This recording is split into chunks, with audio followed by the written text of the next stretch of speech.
Hello and welcome from Earl E. Wilson Stadium on the friendly confines of the campus of UNLV here in Las Vegas, Nevada. I'm Drew Neverett, and we are back with Game 2 of a 4-game set this weekend between the Cincinnati Bearcats of the Big 12 Conference and your UNLV Hustlin' Rebels of the Mountain West. Last night, a 6-0 victory for the Bearcats, coming in on the road and shutting the Rebels offense down. It was Kellen O'Connor who was spectacular to start the game, threw 3 1/3 innings from the left side and was unhittable. He was spectacular, pacing his fastball, his slider, great sequencing from him throughout the night, and the bullpen carried it out the rest of the way. Just 3 hits for the Hustlin' Rebels. The Rebels look to get back on track here with some offense, and their pitcher today will be L.J. Mercurius, the sophomore, standing at 6'3". We see Mercurius warming up right now. He's a lanky right-hander, and he's looking to mow some guys down.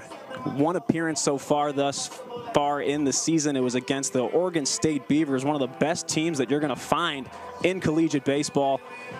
Tough outing for him there, but looking to get back on track here in front of the friendly home crowd. Just a couple of minutes away from first pitch.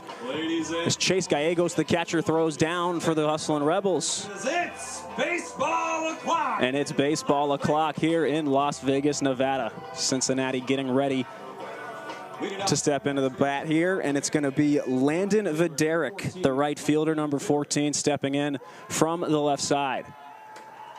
Great job, Admin.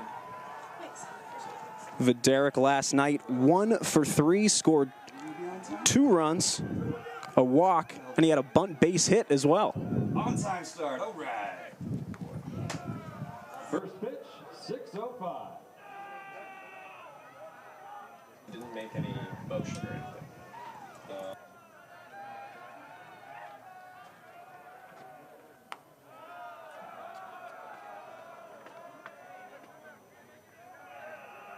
Unless it's on no. Which one?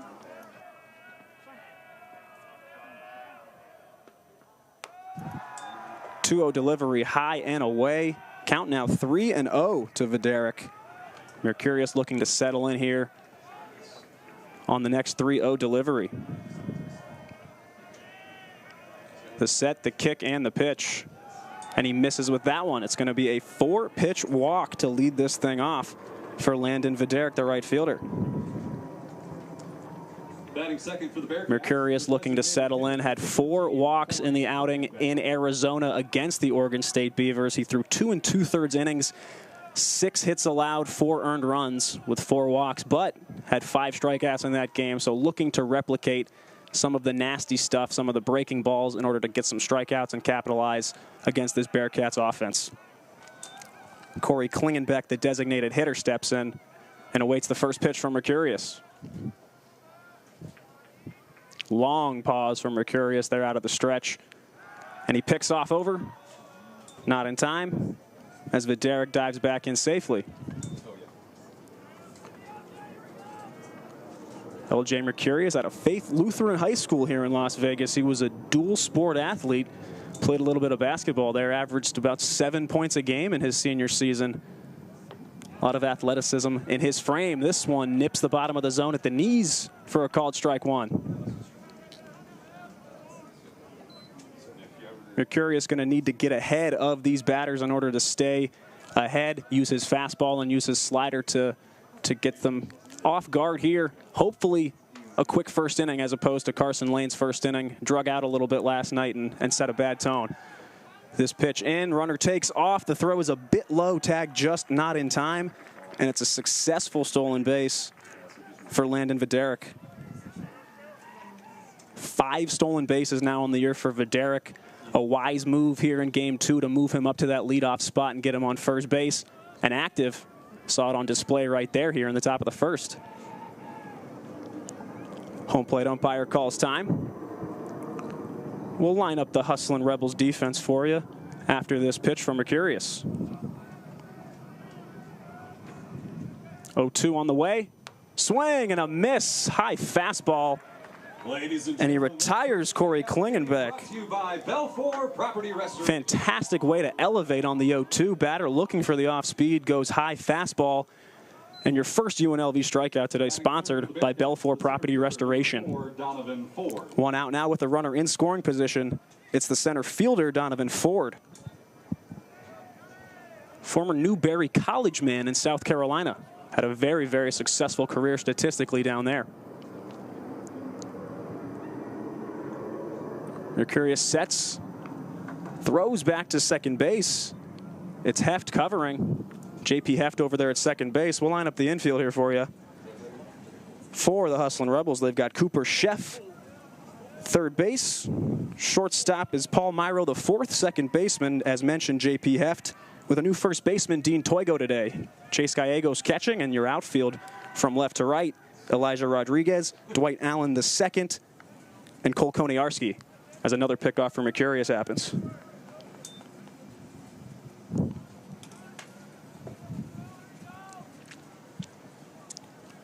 Mercurius back in the stretch after the pickoff. The first pitch on the way to Donovan Ford. Swung on and fouled off to the right side. Clearly a lot of thought going into the runner at second base. Vitterick jumping around, looking like he's about to take off for third. A real good job to make sure Mercurius is constantly thinking about him back there. 0-1 delivery on the way from LJ Mercurius. Misses low and away with the slider, and the count evens up. 1 ball and 1 strike with 1 out here in the top of inning number 1.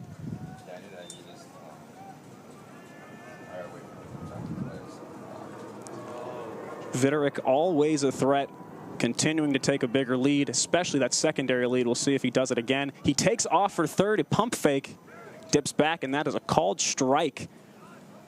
Looked to be high and away, but clips the edge of the zone. And now Donovan Ford behind. 1 ball and 2 strikes.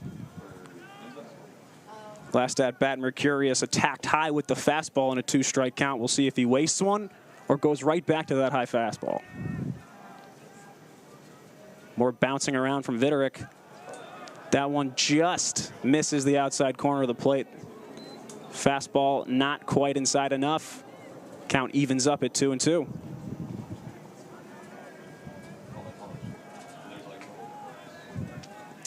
Corners in just a bit. We saw a lot of that with Cooper Sheff over at third. Swing and a miss. The slider fools Donovan Ford, swings well early, and that's 2 Ks early for LJ Mercurius. Batting fourth for the Bearcats, the catcher, number 7. The cleanup man for the Bearcats steps in, catcher Jack Natilli. Natilli hitting .250 this year with an RBI and a double in a small sample size. Mercurius gets back in the stretch. We wait the first pitch. Big kick, the delivery.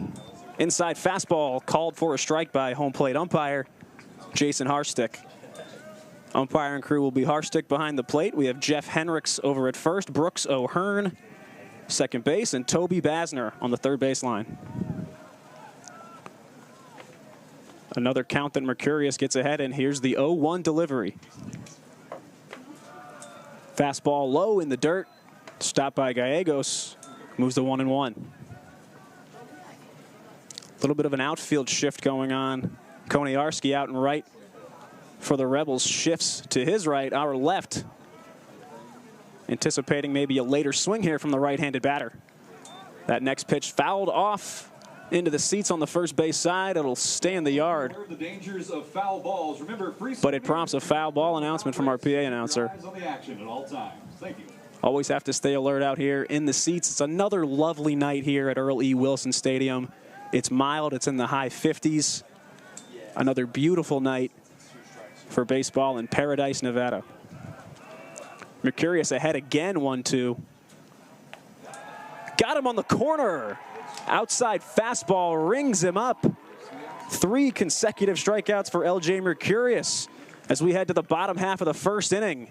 Still scoreless here at Earl E. Wilson Stadium. Rebel fans, food and beverages are available for purchase at the Smoke and Sands concession stand and bar. Tonight we've got got $10 Rebel Rum Punch and $10 Cadillac Margaritas. Head over to Smoke and Sam's concession stand and the bar. Us and Rebels thank Smoke and Sam's for their continued support of the program.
Welcome back. We're here in the bottom of the first inning. Scoreless top half due to 3 strikeouts from Rebel starter LJ Mercurius, looking electric to start it off. For the Hustlin' Rebels, It's going to be Elijah Rodriguez, the left fielder, leading off again for the second consecutive game for UNLV here at home. Elijah Rodriguez had a hard time getting bat to ball last night, as most Hustlin' Rebels did. 0 for 3. Did reach first base in the 9th after he was drilled in a center cut fastball right in the middle of his back. First pitch on the way. It's fouled off, heading towards shallow left field. Giving chase is Sefcik. Not in time, it drops. Cincinnati starting pitcher today, Nathan Taylor, another big righty. A towering guy up there, 6'5", 230. He is a unit on the mound. And he's been a unit since he's been at Cincinnati. He's a true sophomore. Had an excellent freshman year. 72 2/3 innings pitched. 5.45 ERA as Rodriguez swings and just tips one foul. Count now 0-2. But Nathan Taylor, 18 appearances, 16 starts. He set the Cincinnati program record for most games started in a season, and he did it as a true freshman. Here's the 0-2 to Rodriguez. Clips the outside corner, and he's rung up. Great pitch there from Taylor to find the outside corner. One gone here in the Rebel half of the first inning. Number 22, Cooper Chef. Cooper Chef stepping up to the plate here, the right-handed third baseman. Drew 2 walks last night, got on base a couple of times, but 0 for 2 in his other 2 plate appearances. Chef, a big athletic transfer from Oregon, the former Duck. Swings and foul tips at the first pitch. Aggressive on a first pitch off speed from Nathan Taylor.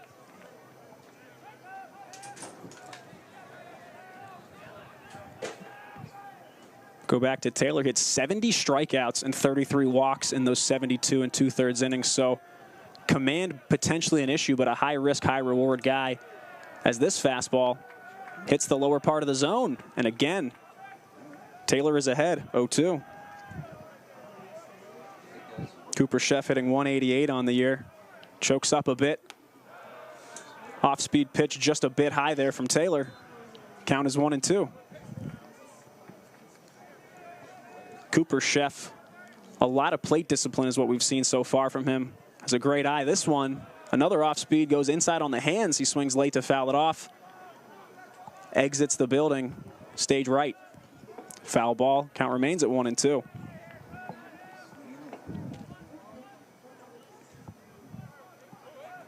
Chef started all 5 games so far this season. That one is a great off-speed pitch from Taylor into the dirt. Catcher can't tag him, but it's going to be 2-3 on the putout and another strikeout. Batting third, the second baseman, number 5. 2 gone for the Rebels, and it's JP Heft, the second baseman. Leads the Hustlin' Rebels in this early campaign and runs batted in with 7. partially thanks to that clutch grand slam he hit in Arizona to beat the Indiana Hoosiers, who were ranked 25th at the time by D1Baseball.com. Heft swings at the first pitch, the third straight Rebel to do so. This one tailing, and it's a fantastic running grab right at the pole and right by the 335 sign by Vitterick. What a play. We see his speed evidence there in deep right field as the side is retired in quick order for the Bearcats. We're through one full here at Earl E. Score is 0-0.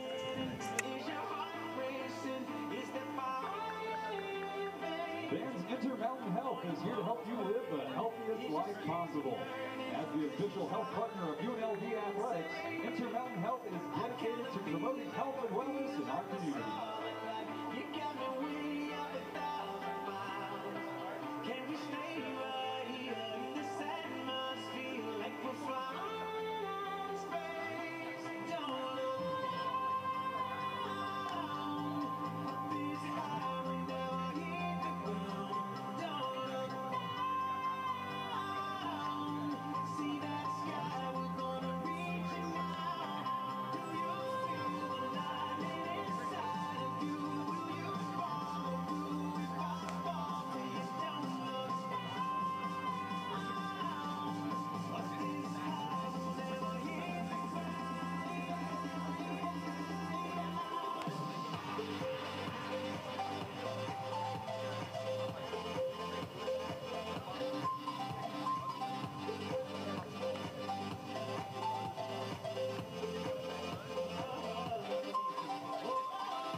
Leading off the top of the second for Cincinnati. Hustlin' Rebels Baseball is brought to you by Findlay Toyota.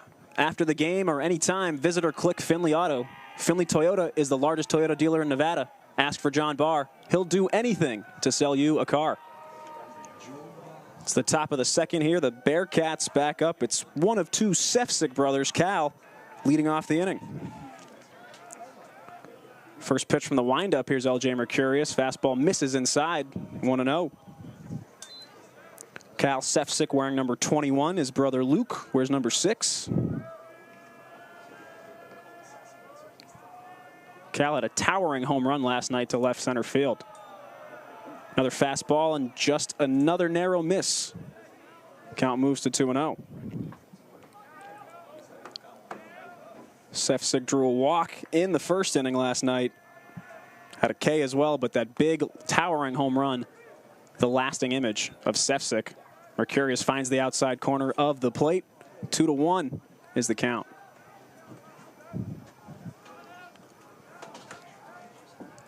Big kick from Mercurius. That one is on the edge of the lower part of the zone, and it's called for strike 2. 4 straight takes from Cal Sefcik.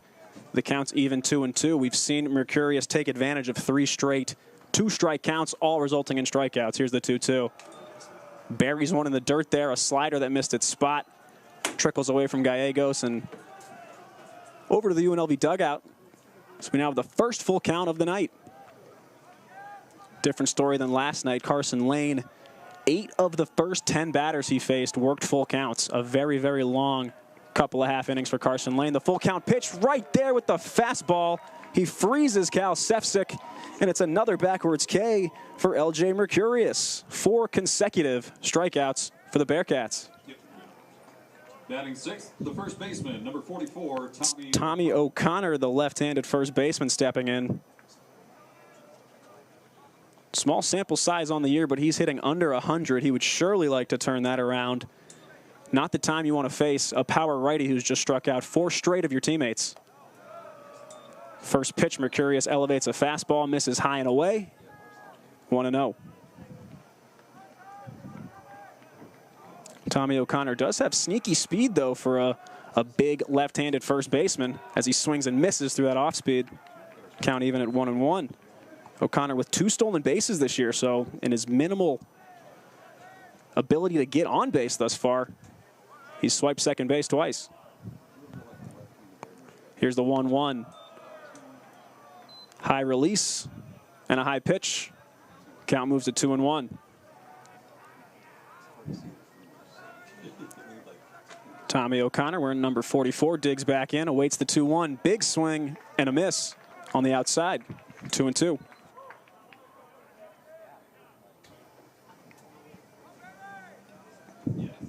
Two strikes in the count is not where you want to be so far as a batter tonight on the Cincinnati end. And here's the windup for Mercurius.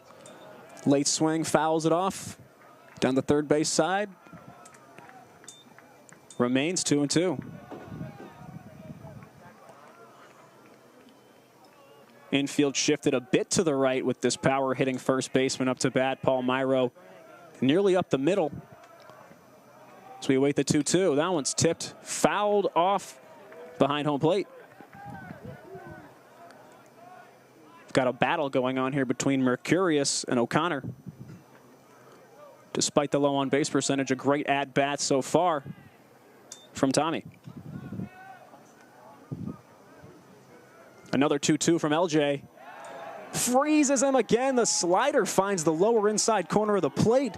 O'Connor doesn't agree. But nonetheless, 5 unanswered strikeouts for LJ Mercurius, 3 consecutive of the backwards K variety. 3 strikeouts looking in a row. 2 outs, and this is the type of potential we can see from LJ Mercurius. Always has been a raw type of prospect, but man, when he's on, he's got some command right now. The first pitch to Luke Sefcik. Swung on and fouled off in the seats.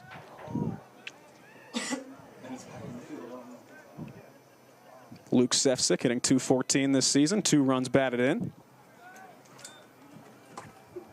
He reached in his first plate appearance on the bottom of the second last night, hitting a double, coming around to score.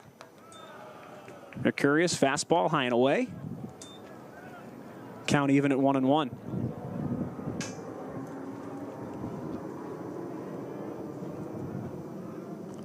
The 1-1 delivery from Mercurius on the way. Fastball that's low. Taken by Sefcik for ball 2.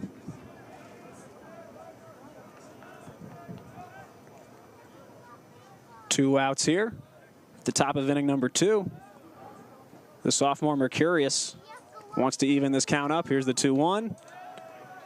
Fastball is in there. Count is even at 2-2. Sefcik gives a nod to the umpire Hartstick.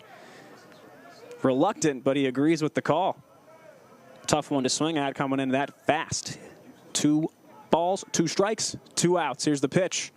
Soft tapper to the left side. It eats up Chef. He charged it, went down on it, couldn't quite come up with the play. So Sefcik will reach first. It's going to be an error on Chef.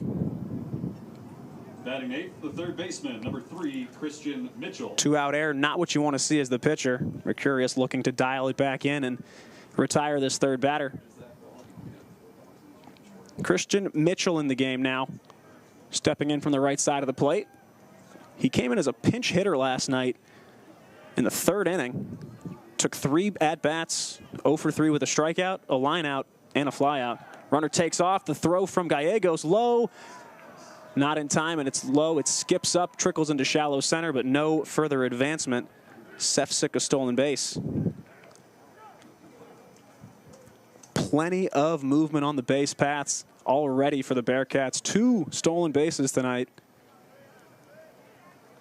And that's how they move runners. They get on base no matter what. You see a hard ball to field for Chef, the third baseman. You get on no matter how you can, and then you swipe second the very next pitch. Here comes the 1-0 to Christian Mitchell. Called strike. That one a bit low, but finds the zone. Even at 1-1, Mitchell hitting 167 this year. An RBI, and you guessed it, a stolen base. Most of these Cincinnati Bearcats already with a stolen base on their ledger in this early season, running early and often. This slider tails away. Good block by Gallegos to avoid it reaching the backstop. Count moves to 2-1.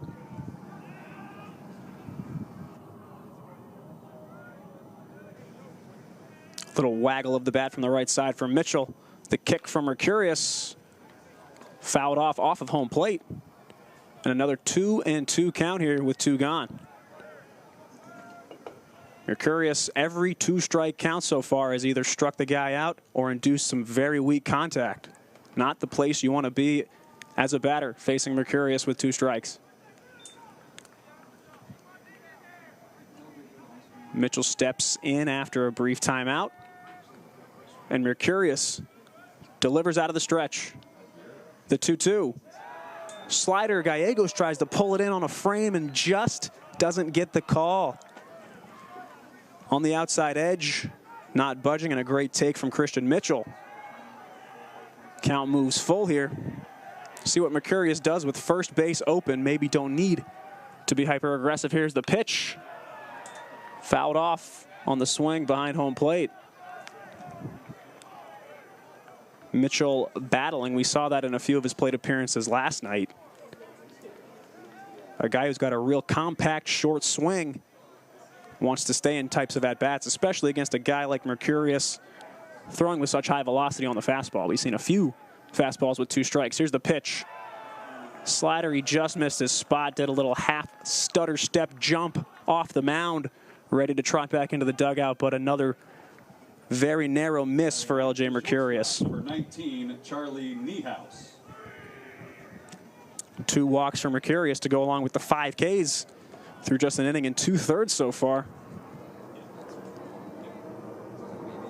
Here in the 9 hole, it's Charlie Niehaus, the shortstop.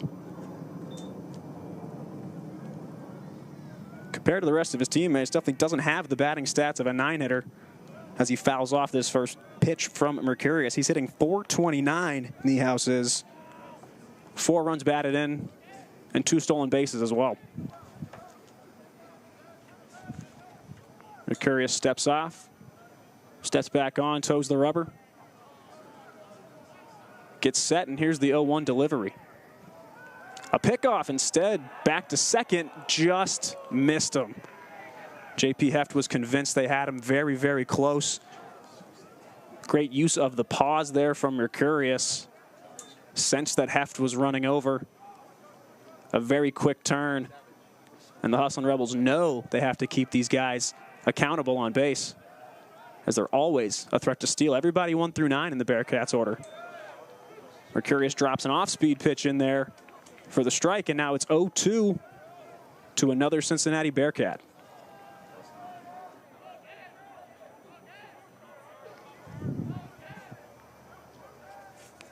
Mercurius 0-2 is on the way. Swung and driven. It's carrying out to left center. Enough room for Rodriguez to get under it, and he will. That's going to retire the side. No damage done here from Cincinnati. We're heading to the bottom of the second here at Earl E. Wilson Stadium. Cincinnati 0, UNLV 0.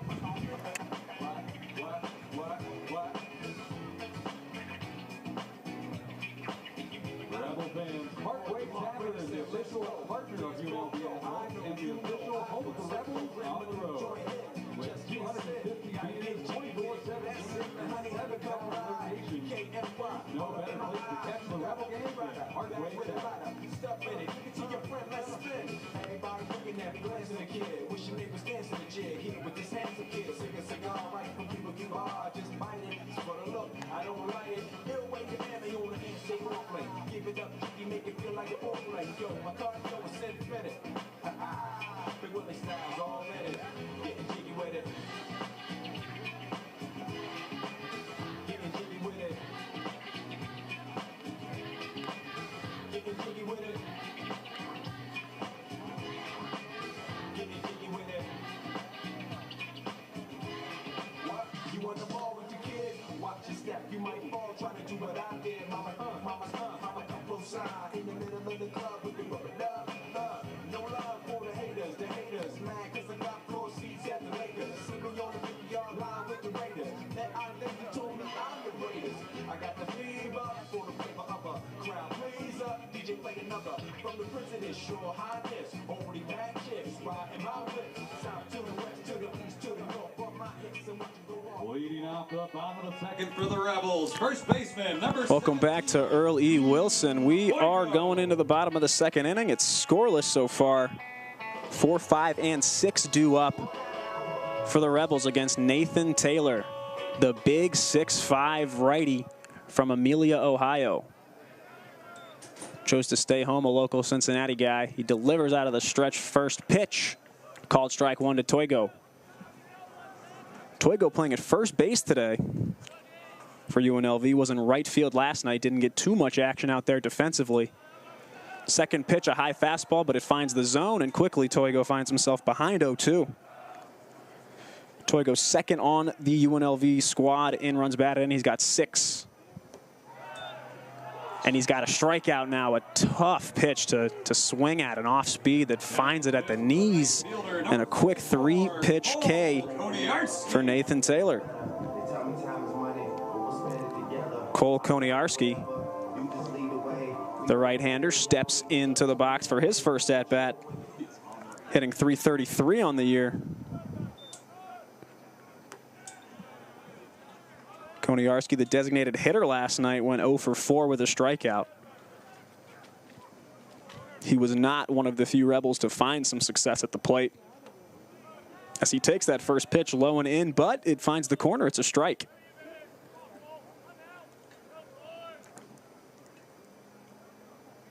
Taylor, a quick delivery, pitches out of the windup, but it's a very brief one. That's a tapper to the left side to third base, right up the line, but it's foul. Very close to the baseline there. Toby Basner says it's a foul ball. So now 2 strikes on the right fielder, Koniarski.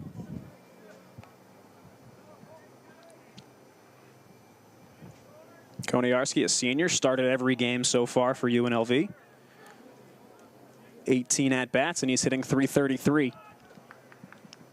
He sets up from the right side, that high batting stance with his hands above his head.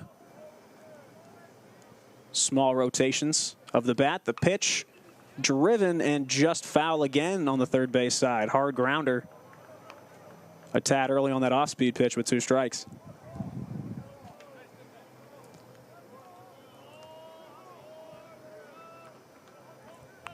Koniarski digs back in and awaits the 1-2 delivery from Nathan Taylor.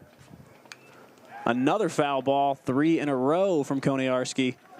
This one to the right side of the field.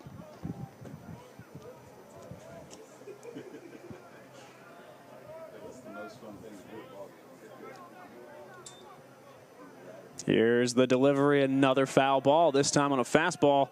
Koniarski tries to drive it the other way, and that leaves the yard foul.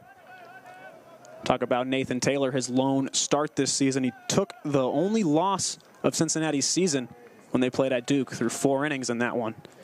The stretch and the pitch, Koniarski drives it hard, but he's early again as that one finds the Cincinnati bullpen on the third base side in the air. So 5 straight foul balls from Koniarski, really dialed in and battling, looking to put one in play. Another 1-2, and another foul ball.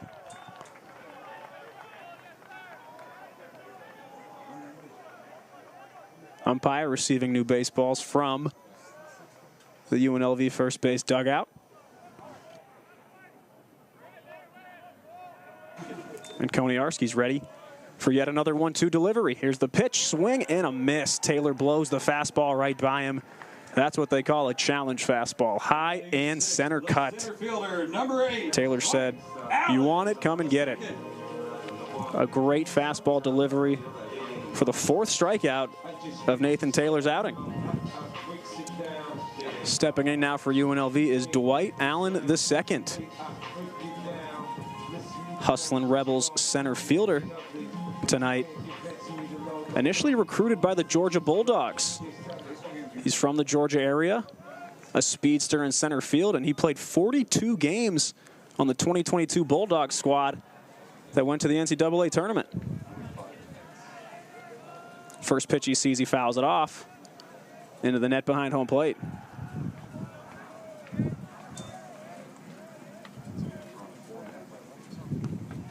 Allen from Milton, Georgia, takes another strike, and he's quickly behind 0-2.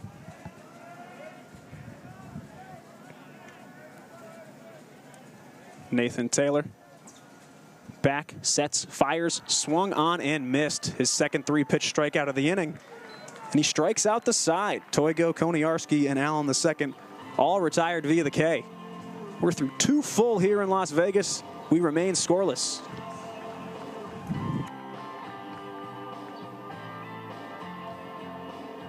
Rebel fans, help our student athletes excel in all that they do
Hustlin' Rebels Baseball is brought to you by Intermountain Health. Intermountain Health is here to help you live the healthiest life possible. As the official health partner of UNLV Athletics, Intermountain Health is dedicated to promoting health and wellness in our community. Scoreless here through 2 innings in Las Vegas. We reach the top of the Cincinnati order for the second time around.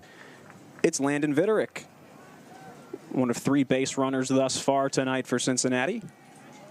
He led off the game with a walk and promptly stole second base, something he is very familiar with doing. Mercurius, that big leg kick ready to set. He throws, and it's a fastball in there for a called strike 1. 2 big, tall, towering right-handed pitchers in this matchup tonight, really showing their power stuff on display. Mercurius just misses a bit high.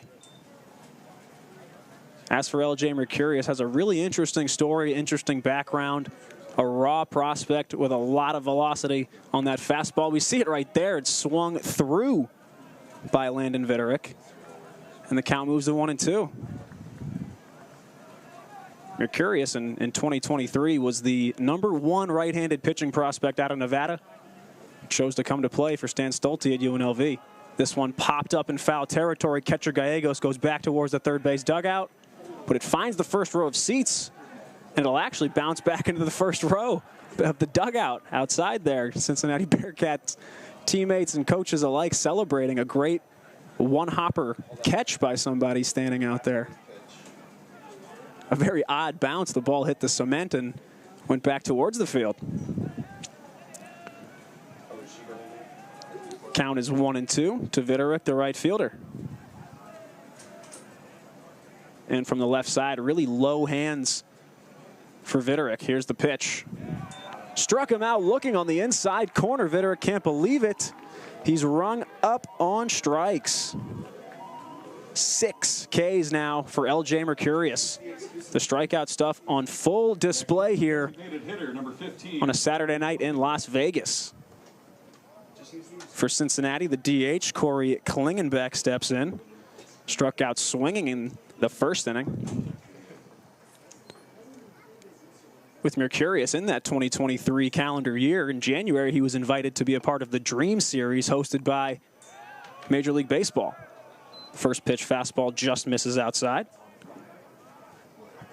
The Dream Series used to celebrate African-American baseball players, gather them all as top prospects and see what they can do, throw bullpens, run tests, do it all. Mercurius misses high on a fastball there. It's 2-0. Mercurius left a lasting impact, though, on that Dream Series. One of the head MLB.com writers, Jonathan Mayo, had some high praise for him. 2-0 is popped foul into the seats. Count will go 2-1.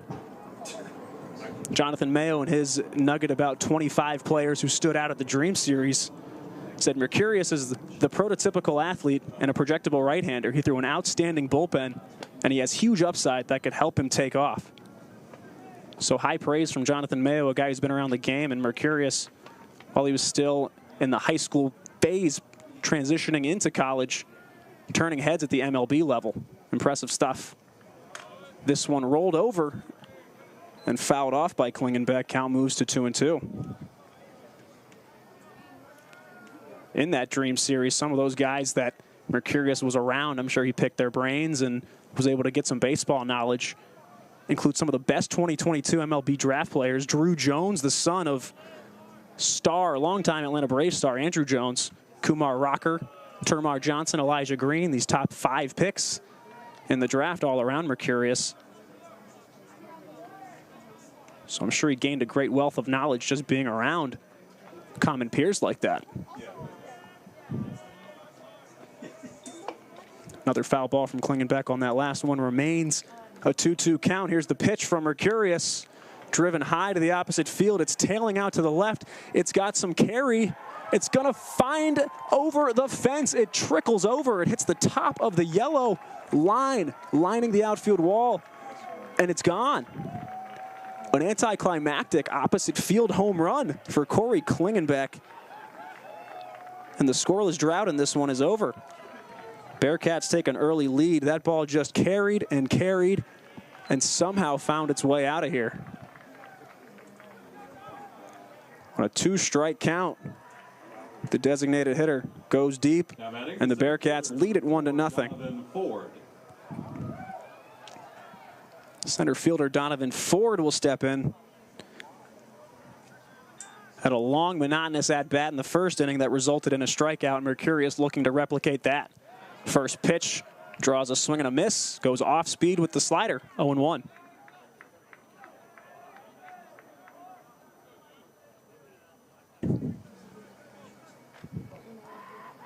Ford steps out and digs back in, awaits the 0-1 from LJ. Another off speed and another swing and a miss. Ford not ready for that. One was sitting on the fastball. And he'll step out again, take a look at his third base coach. Just a regroup here from Donovan Ford after 2 big swings and misses. Here's the 0-2 from Mercurius. Goes with that slider, but it's low and in the dirt. Blocked by Gallegos. 1-2 is the count.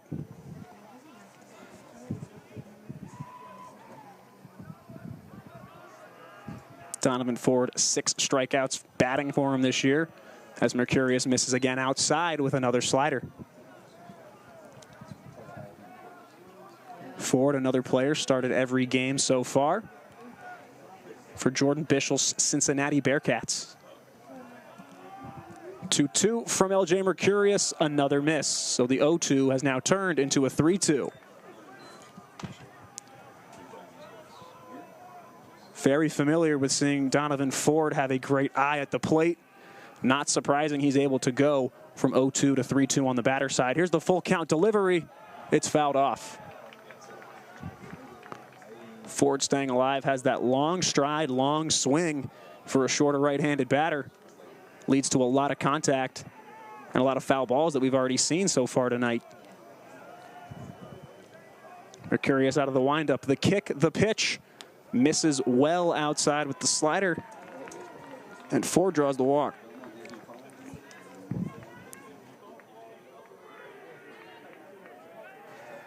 So a 1-out walk puts Donovan Ford on first base. He has a stolen base so far this season.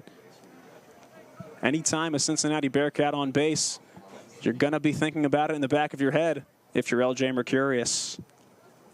Jack Natilli, the catcher, steps in. No luck for him the first time around. Was rung up on strikes in the first inning.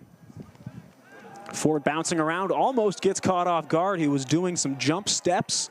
Got caught in between one of those steps, dove back in time. High awareness for Mercurius to pick off, but not quite in time.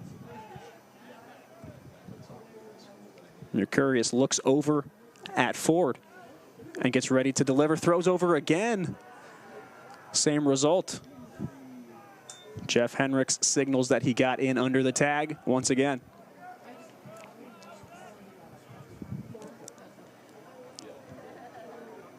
Mercurius back pitching out of the stretch. Looking to throw the first pitch of the at-bat to Natilli, and he'll throw over to first again to no avail.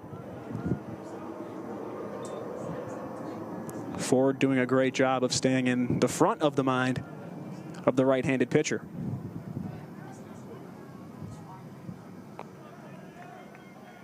Once again, third baseman Connor Sheff in almost on the grass there, and there's Ford taking off, but this one is driven hard into the left center field gap.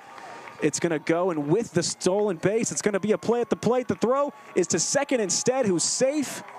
Ford's going to come around and score standing up on the double from Jack Natilli, and the lead extends 2-0 in favor of Cincinnati. Great hit and run action there from the Bearcats. Jack Natilli ready for that off-speed pitch, sat on it and drove it hard on a line. Good enough effort there by Allen, the second and center, but ultimately no play at the plate and an easy double for Cincinnati. Still one gone. Mercurius set to deliver to Cal Sefcik. First pitch he swings. It's a soft pop into shallow right field. Coming in is Koniarski. He'll make the grab. Hat falls off, and a great play. Covered a lot of ground to make the play in shallow right field.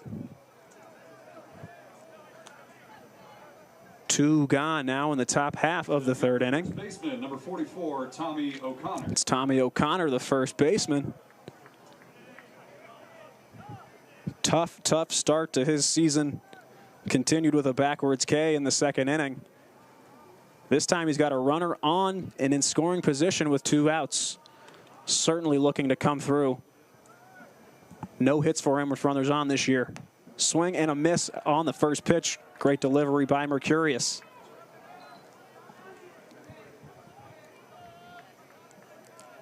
Oh, and 1 here with catcher Jack Natilli on second base. Taking a generous primary lead, being held on a bit from behind by Palmyro IV. Off-speed pitch from Mercurius just finds the lower half of the zone, and it's 0-2. Mercurius getting back to what he did a lot in the 1st inning, getting ahead 0-2, not wasting pitches, being in favorable pitching counts. Here's the 0-2. Swung on and missed. Elevates the fastball. Mercurius says, I can throw a challenge fastball too, and finishes the inning. 2 runs will score for the Bearcats on a home run and an RBI double. 2 runs, 2 hits, and 1 left on for the Bearcats as we head to the bottom of the 3rd. Cincinnati leads UNLV 2-0. Watergrass only 1 day a week in winter. Done.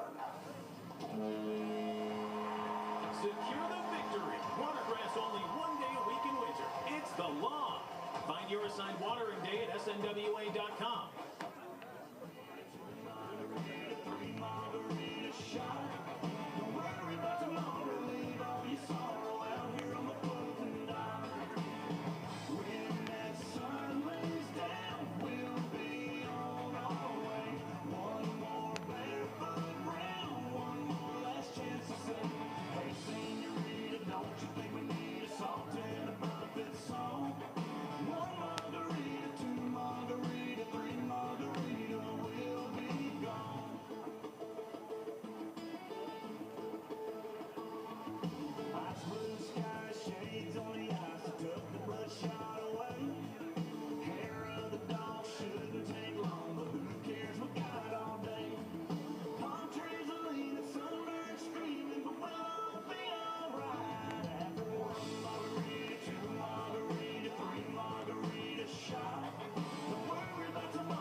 Leading off the bottom of the 3rd. Welcome back to early Wilson Stadium. 20, Mike. It's the bottom of the 3rd inning, and the Cincinnati Bearcats lead the UNLV Hustlin' Rebels 2-0.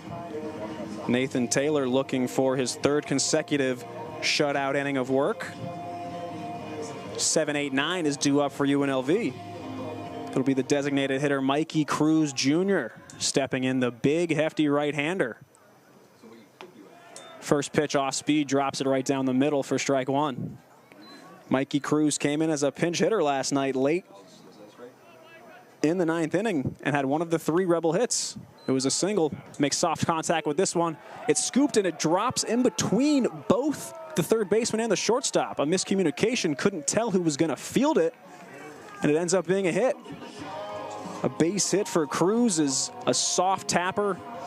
Allows for that extra time to reach first without the error being ruled, and just a simple miscommunication between the charging 3rd baseman who came in and whiffed essentially. Shortstop was blindsided, and it ended up in very shallow left field. So Mikey Cruz 2 for 2 in his last 2 plate appearances in this homestand, and his only 2 plate appearances in this homestand so far. It's the catcher Chase Gallegos stepping in. First pitch fastball from Taylor called for a strike 1. Chase Gallegos hitting 200 on the year with an RBI. He's got an extra base hit, 1 double as well. The 0-1 out of the stretch from Taylor. Gallegos attempts a bunt, but it's fouled off. First bunt we've seen attempted at home this year for UNLV. It's fouled off, and Taylor immediately ahead 0-2. Taylor, a guy so far we've seen, he hasn't wasted pitches. He attacks you, he throws you that challenge fastball in advantageous counts for him. We'll see what happens on the 0-2. Off speed's fouled off, and it's going to just get out of this field. It's going to land in the third row on the first base side, right by that UNLV bullpen. Count remains 0-2 as Cincinnati's infield hustles back to their positions. Gallegos ready to receive the 0-2. Right there, the off speed, the front door slider. Tough to read out of the hand. Gallegos watches strike 3. Myro, the fourth. 6 strikeouts already for Nathan Taylor. UNLV shortstop steps in, Paul Myro the fourth.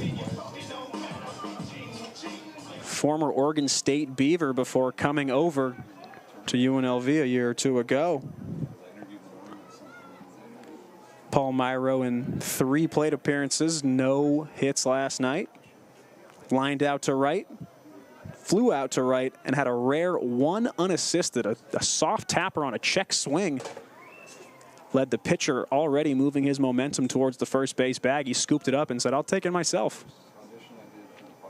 The 0-1 pitch from Taylor. Myro bunts. This time it's foul. Second straight batter to take strike 1. Attempt to bunt and foul it off on strike 2.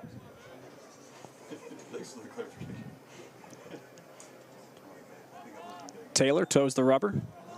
Set back and another 0-2 count to a UNLV batter. Here's the kick and the pitch. Swung on and missed. Another off speed. This one more down the middle, but so hard to pick up. And what a pitch from Taylor. 7 Ks with 2 outs here in the third. Order flips to the top. It's Elijah Rodriguez, the left fielder, stepping in from the left side.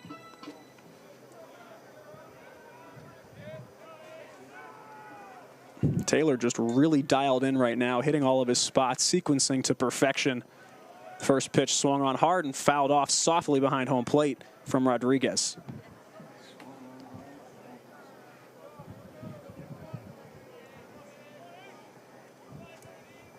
Mikey Cruz Jr. still on first base, not being held on by first baseman Tommy O'Connor.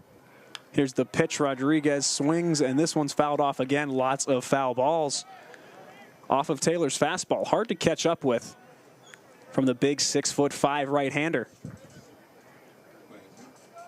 3 straight 0-2 counts after allowing the leadoff single. Here's the delivery. Misses with that fastball. High and away. 1-2.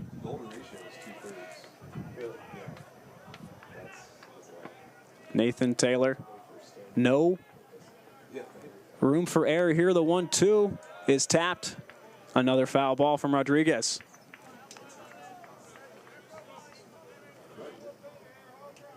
Mikey Cruz retreats to first base. Regains his primary lead, still not being held on. Not too much of a base running threat. We'll see what the count might result in here with 2 outs. The 1-2 pitch. Another foul ball, and that one's tough. A deflection off the catcher of Cincinnati, Jack Natilli. A bit banged up. Hard to tell where that one got him, but his mask still on the ground and on his knees, looks to be okay. Umpire walks up to go talk to Nathan Taylor. Tough grip on that ball. They kill it. They toss it to the UNLV dugout side.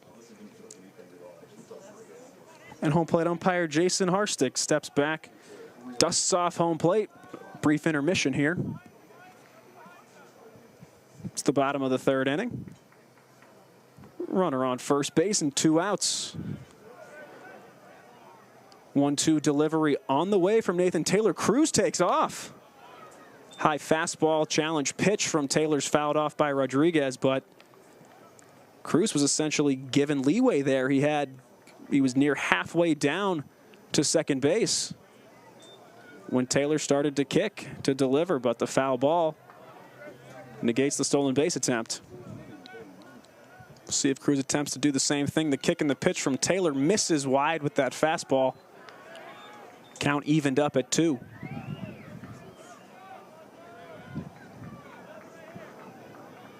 2 outs here. Rodriguez with runners on base, 400 hitter this year. A bit clutch this one. Swung on and missed, did not get a piece of it, and it was dropped by the catcher. 2-3 on the putout, another strikeout. Nathan Taylor looking phenomenal. 8 strikeouts through 3 innings. Through 3 full here in Las Vegas. The Cincinnati Bearcats lead the UNLV Rebels 2-0. Ladies and gentlemen, your attention please. We have recovered a cell phone. If you're missing your cell phone, please come to the press box to reclaim your device. Once again, we have a lost cell phone. Please come to the press box and distract the device, and we will give it back to you. All right, Rebel fans, speaking of cell phones, it's time to make a deal. The first fan to bring a cell phone to the marketing intern at Smoke and Sands concession stand will receive a very special UNLV prize pack. You know the drill. Grab a cell phone and head to the intern holding the UNLV prize pack aloft to the Smoke and Sands concession stand. First one to get there is the winner. Ready, set, go.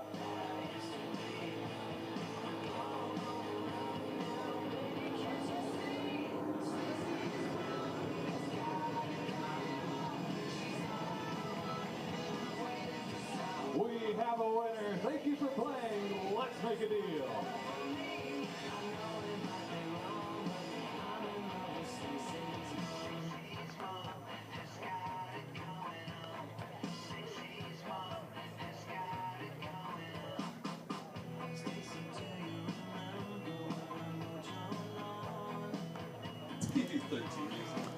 Hustlin' Rebels Baseball is brought to you by Parkway. Parkway Tavern, official partner of UNLV Athletics and your official home of Rebels on the road. With over 250 beers, 24/7 gaming, and 7 Valley locations, there's no better place to catch the game than Parkway Tavern.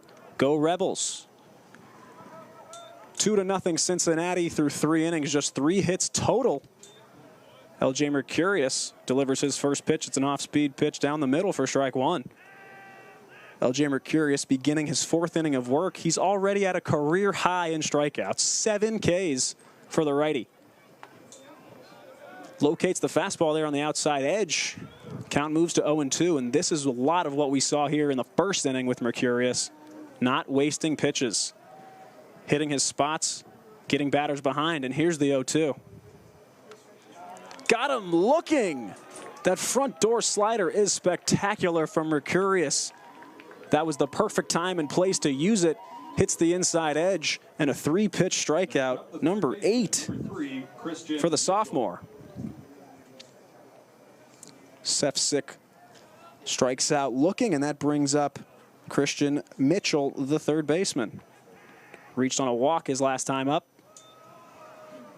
Mercurius just a bit low there. Count opens up 1-0.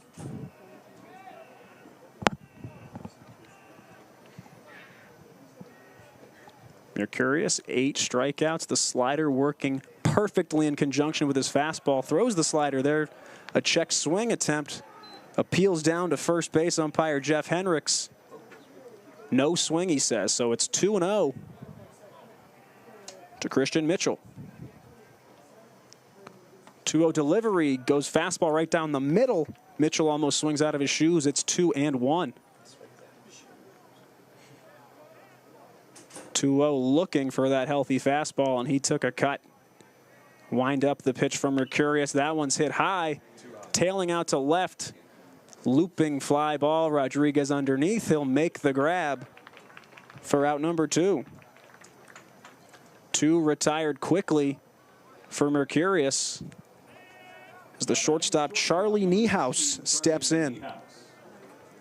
Flew out to left in his first time up. Niehaus, effective shortstop, plays good defense. 4 RBIs and hits for some power, hits for some contact, does a little bit of everything out of the 9-hole. First pitch, fouls it off his foot. Count goes to 0-1.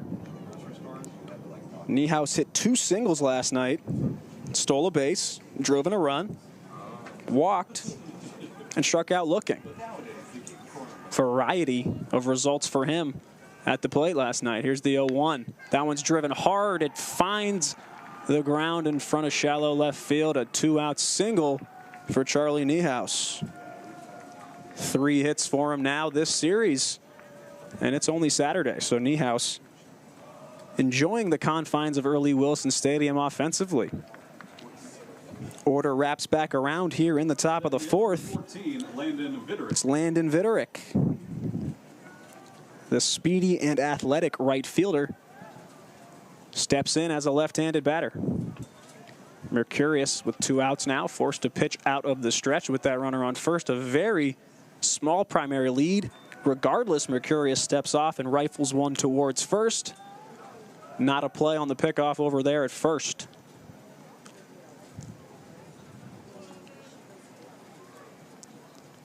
LJ toes the rubber, gets set, and will deliver the first pitch.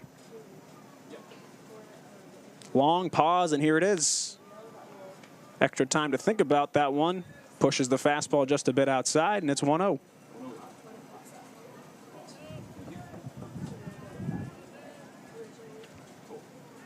Vitterick, not a guy you want to have hit any type of weak grounder. He's a guy who's going to leg it out and hit the infield single. A big pickoff move there, not in time. Bit of an added primary lead there for Charlie Niehaus. Mercurius thought he would check on him. Forces the dive back into first. Another quick step and another pickoff. The second time we've seen LJ Mercurius throw over 3 times in a row. At the major league level, you would have already hit your disengagements limit, but Mercurius can throw over as many times as he'd like. Here's the 1-0, and Niehaus takes off. Gallegos the throw, just a bit low. Did he get him? No. Myro pointed to second base umpire Brooks O'Hearn as if to say, you saw that, it was right there. Throw just a bit low, and Niehaus with the wheels. Got a big jump there. It's another Cincinnati stolen base. 3 successful attempts tonight, swiping second.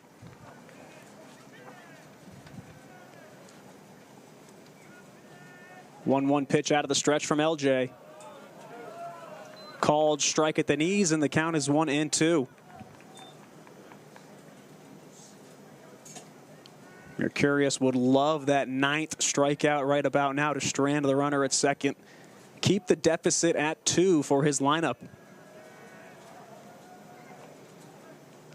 Long pause again, looks back at the runner at second. 1-2 delivery. It's fouled off by Vitterick.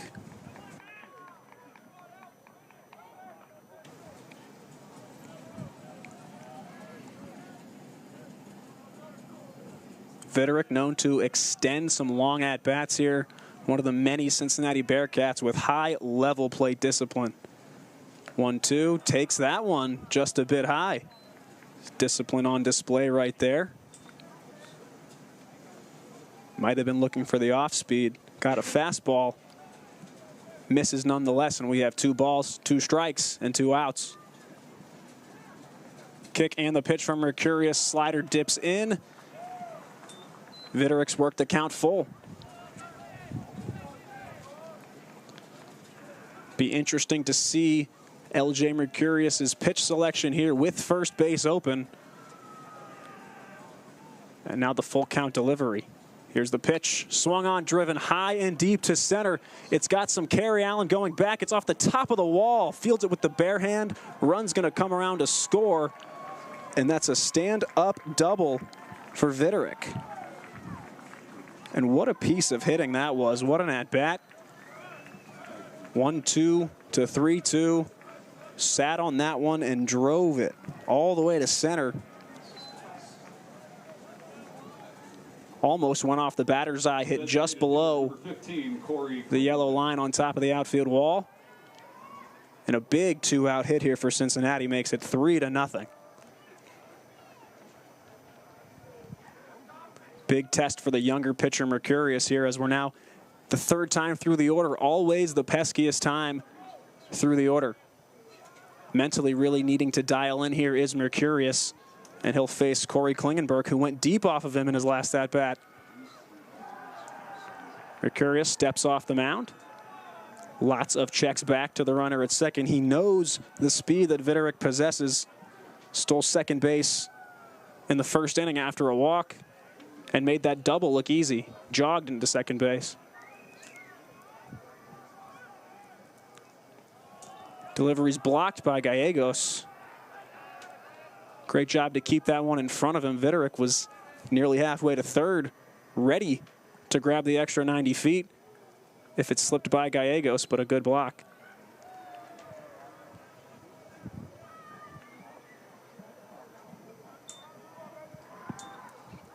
Klingenbeck steps back in, and Mercurius checks the runner at second. Another pickoff. No success there.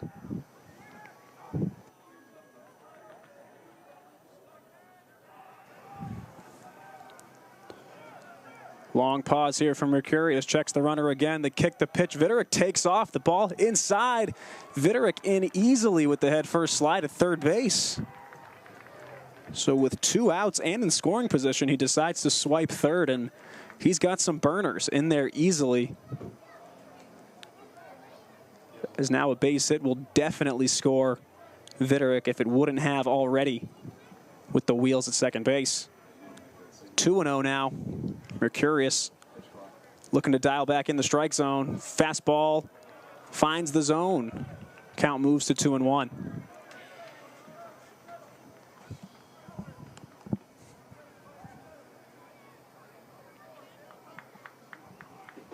Mercurius getting up there. His pitch count in the low 60s. Here's the pitch.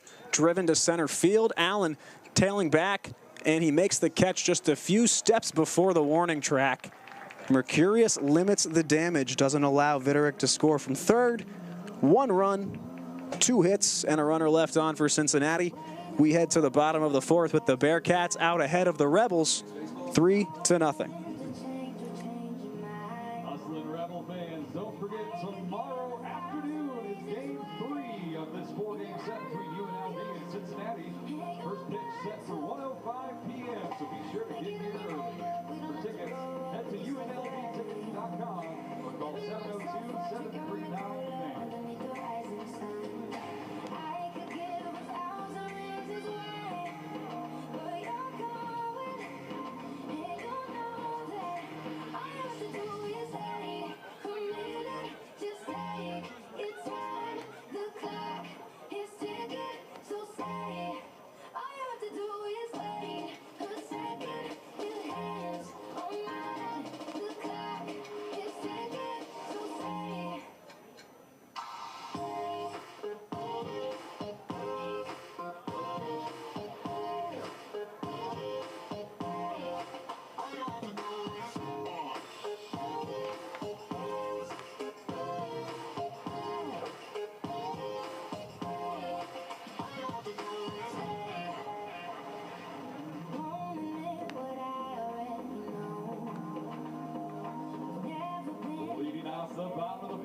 UNLV, the third baseman, number 22. Bottom of the 4th, about to get underway here in Las Vegas.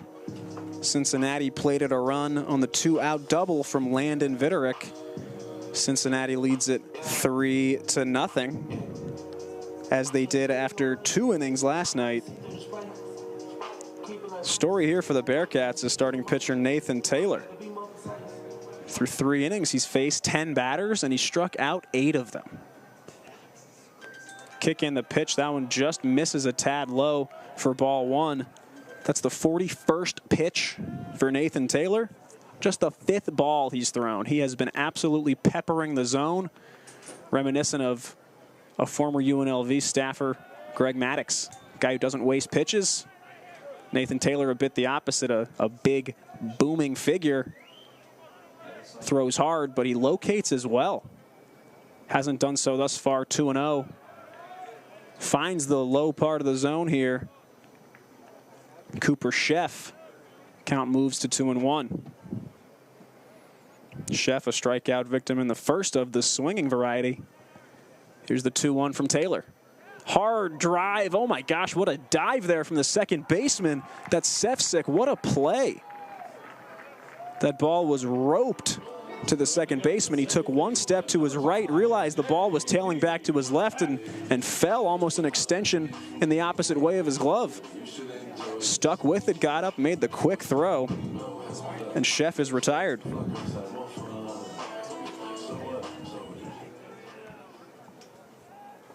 Hats off there to Luke Sefcik, number 6, a phenomenal play at second base as J.P. Heft steps in, takes a strike on the outside corner on the first pitch from Nathan Taylor. Heft flew out deep to right field to end the first inning, a ball that was tailing towards the foul pole. Vitterick made a wonderful play on it. Off-speed pitch from Taylor hits the corner again, and it's 0-2. Taylor incredibly efficient with his pitches tonight. Look for him to pump the zone again. He does with the off speed. Heft rolls it over to the third base side. Sets and throws is Mitchell. And he'll retire Heft. 5-3 on the scorecard. Now batting the first. 2 balls in play is progress for the Rebels here. Not striking out, but making these Cincinnati infielders earn it and make a play. Dean Toigo, the first baseman, steps in. 0 for 1 with a strikeout looking. Toigo was 0 for 4 last night, 2 strikeouts. First pitch from Taylor's a miss. Especially with this being a 4-game set, Taylor might see some extended work into the 7th, 8th inning if he can continue this work. Misses again, though, and it's 2-0 on the count. 2 straight batters, or 2 batters this inning, excuse me, to go 2-0. This foul ball fouled back straight towards us in the press box. And the count is 2-1.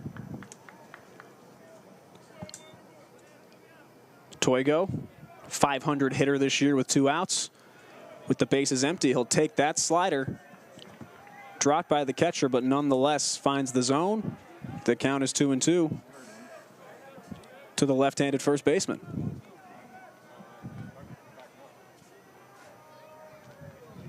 Here's the pitch, swung on and missed. The off-speed from Taylor, fantastic pitch right there. Toigo not looking for it, and he goes down for the second time tonight. Another 1-2-3 inning for the big right-hander Nathan Taylor. We're through 4 full. It's Cincinnati 3, UNLV 0. All right, fans, it's time for the in-and-out lucky section.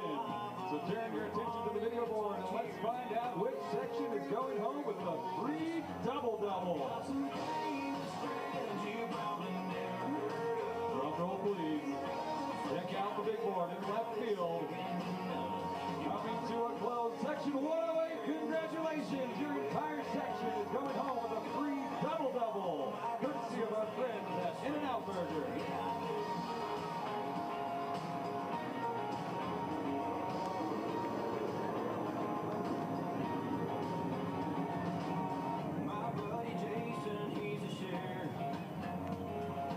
Ladies and gentlemen, your attention, please. Now pitching for the Rebels, number 40, Cody Albright.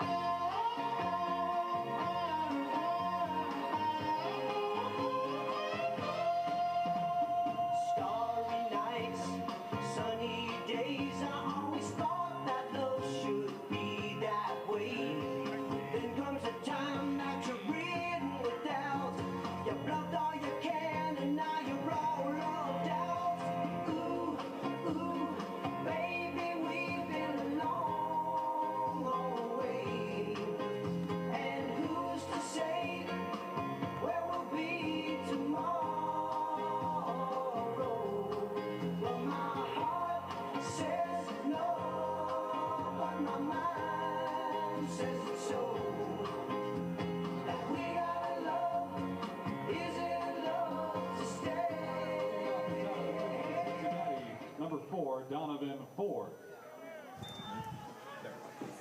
Back here for the top of the 5th inning, and it's Cody Albright.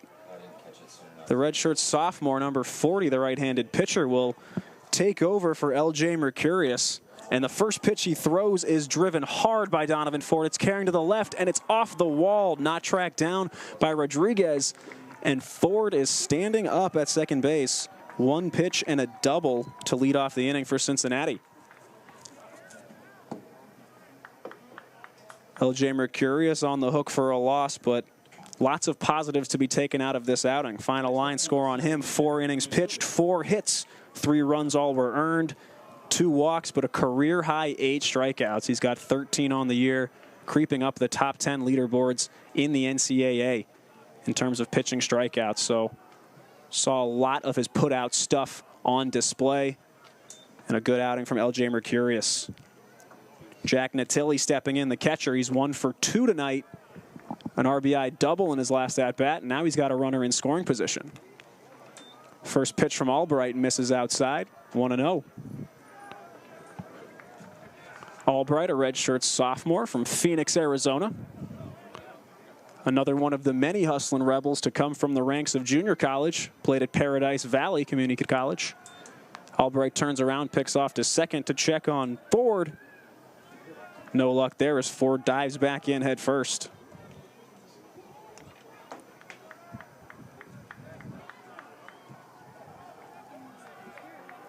Albright sets out of the stretch, takes a look back to Ford. Quick step. Fastball nowhere near the zone, low and away. It's 2-0.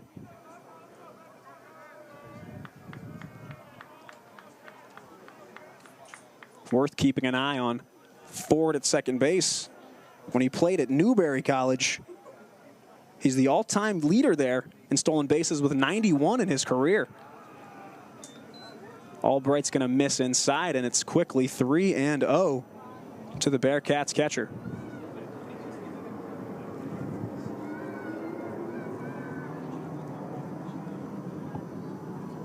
Albright takes his time, sets in the stretch looking to deliver a strike, and he will. Called strike 1. Natili started to put the bat down and trot towards first.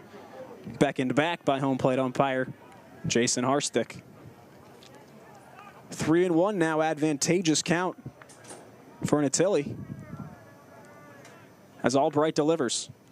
Swung on hard, chopped foul behind home plate. Albright now has worked the count full, looking to see one go through. Wants to get his first out here out of the bullpen at home on the 2025 campaign.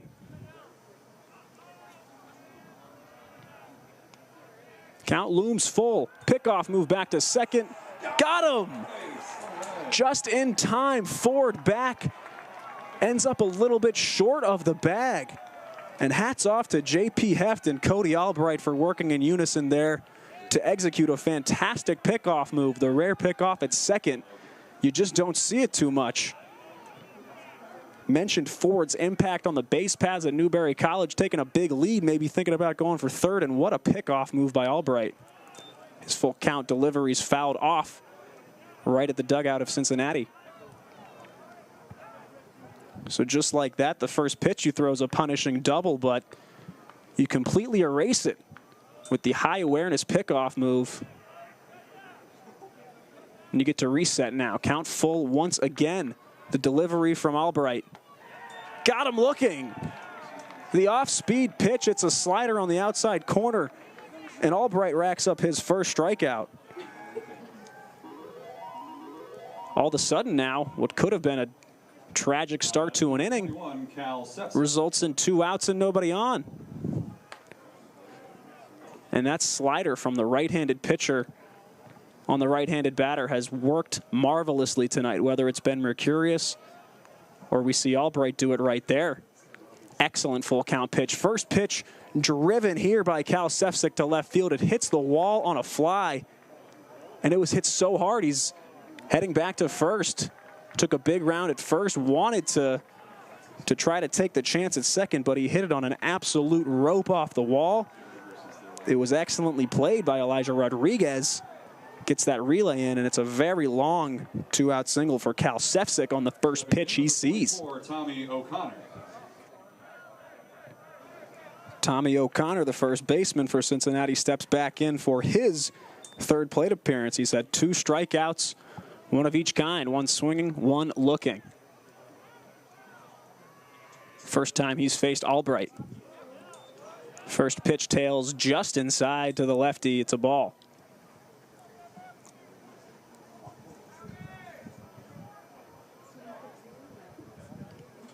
Two innings pitched on the season for Cody Albright prior to this one. Swung on and missed is the 1-0 delivery. Count evened up at 1 ball and 1 strike. 2 outs here in the top of the 5th. The 25th ranked Bearcats of Cincinnati remain up 3-0 on UNLV. 1-1 pitch misses low in the dirt. And it's 2-1 to the Bearcats' first baseman. Looking to correct his tough start is O'Connor. Just 1 for 15 on the season with 7 strikeouts. 2-1 hitters count, the pickoff move, and he got him. 2 pickoffs in the same inning. Albright catches Sefcik leaning at first. Applying the tag is Dean Toigo, and 2 outs via the pickoff here in the 5th for UNLV. Spectacular defensive work by the pitcher and the Rebels infield. We're halfway through 5. It's Cincinnati 3, UNLV nothing.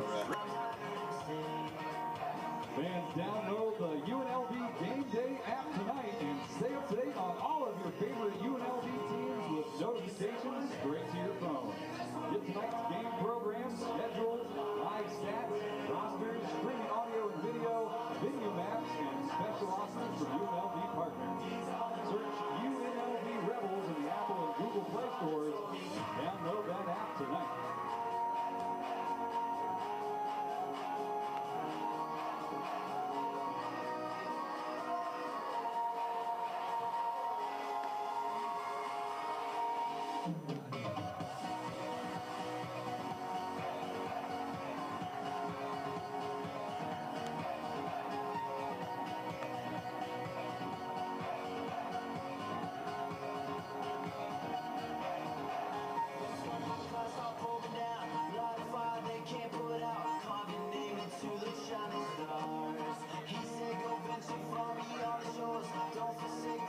Leading off the bottom of the 5th for the Hustlin' Rebels, right fielder, number 44, Cole Kodiarski. Back here from Las Vegas, Nevada. It's the bottom of the 5th inning. Cincinnati leads the UNLV Hustlin' Rebels 3-0. It'll be the right fielder, Cole Kodiarski, leading it off for UNLV. Swings through a fastball in the first pitch from Nathan Taylor, and it's 0-1. Hard at any level to pick up a fastball from a big 6'5" righty. As Taylor misses there in the dirt, count moves to 1-1, but I've been highly impressed with Nathan Taylor.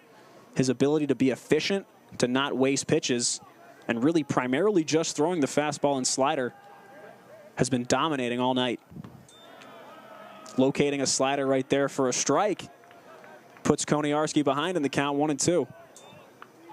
When you're able to throw the slider for a strike like that, lots of guys, especially righties, use it as a out-of-the-zone pitch, as this one's fouled off by Kodiarski. But Nathan Taylor keeps locating, whether it's front door, back door, low, high, using that slider as a supplemental pitch has been a massive benefit to him tonight.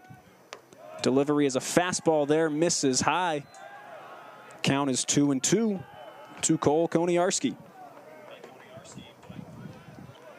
Came into this one hitting .333. Here's the 2-2. Fastball fouled off way deep down the first base side. Leaves the ballpark. Dwight Allen II on deck, looking for his first hit. Coming up next, 2-2 to Kodiarski. Soft tapper up the middle, a jam shot. Second baseman rolls over. Can't make the play, but keeps it in front of him. It's going to be a single there for Cole Kodiarski. Hit it just on the inside of the bat there. Trickles past the pitcher. Number 8, Dwight. And they all count the same. That's an infield single to lead off the inning for Kodiarski. Dwight Allen II, former Georgia Bulldog, steps in for his second ups in this one. Struck out swinging to end the second inning as part of a striking out the side for Nathan Taylor. A giant opportunity here for UNLV. Have not had many innings this year. At home at the very least, with the leadoff guy getting on base. So with Koniarski on first, look for Allen at the very least to try to move him over and work a productive out. First pitch was a ball. Here's the 1-0. Tails a bit high. Allen ahead 2-0, and I think if you're Allen the second, you got to be taking until you see a strike here. Trying to get somebody in scoring position for the first time tonight.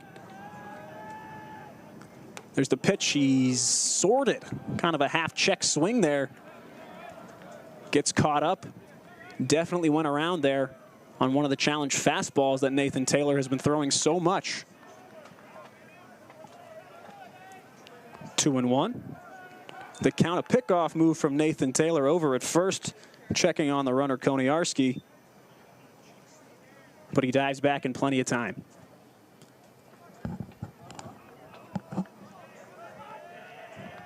Koniarski gets his primary lead. Taylor checks over that left shoulder. The pitch. Allen makes contact, but it's fouled into the seats.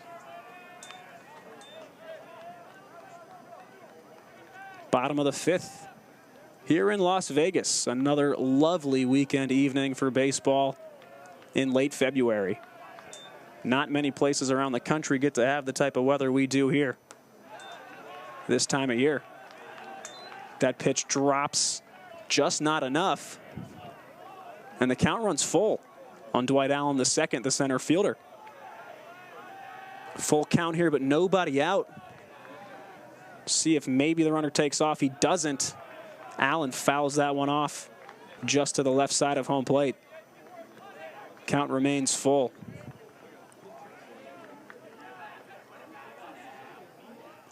Very productive at bat now, regardless of the result for Dwight Allen the second. He's been able to work a full count, something that many Hustlin' Rebel batters haven't been able to do tonight due to Nathan Taylor's efficiency. That pitch just misses the zone, and Dwight Allen the second draws a walk.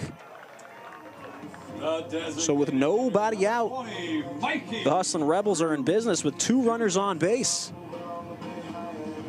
And nobody better to have up right now than the DH, Big Mikey Cruz Jr.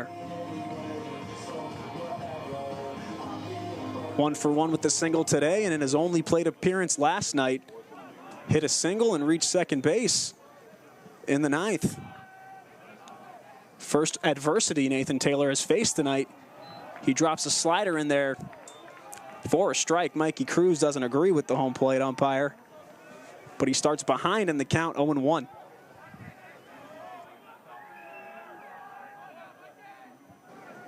Delivery from Taylor swung on. Foul ball tailing to the right side. Right fielder gives chase, but it hits the roof of the clubhouse there of the Anthony and Lindy Marnell III UNLV baseball facility.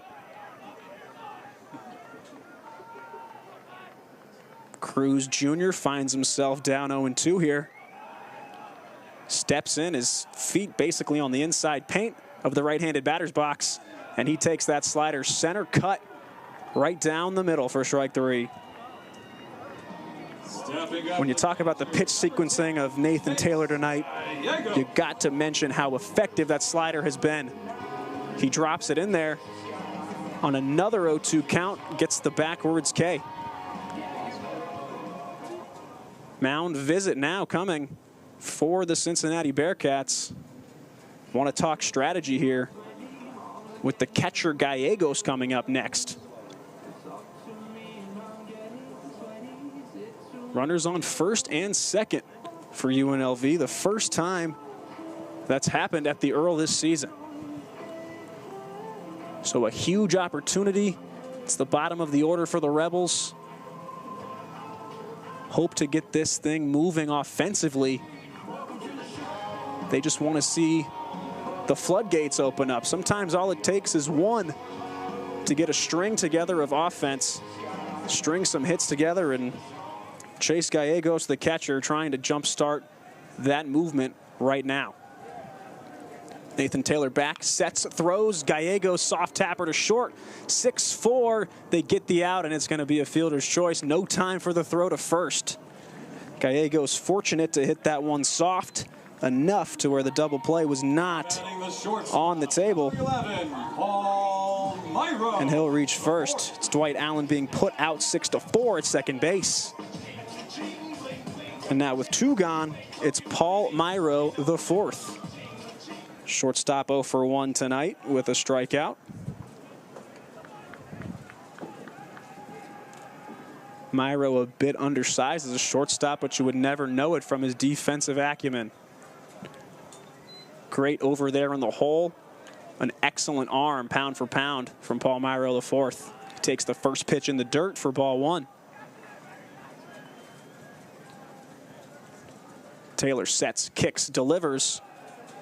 Delayed strike call. That one's right at the knees of Paul Myro, the 4th. Count is 1-1. Massive opportunity for both sides. Taylor looking to get out of his first real jam of the night, and Myro looking to drive in a run. That fastball on the outside corner, and it's called for strike 2. 1-2 pitch on the way to PM4. Here it is, and it's swung on and missed, and Taylor is fired up. Yet another strikeout for Nathan Taylor as he struts back towards the third base dugout. We're through 5 full here in Las Vegas.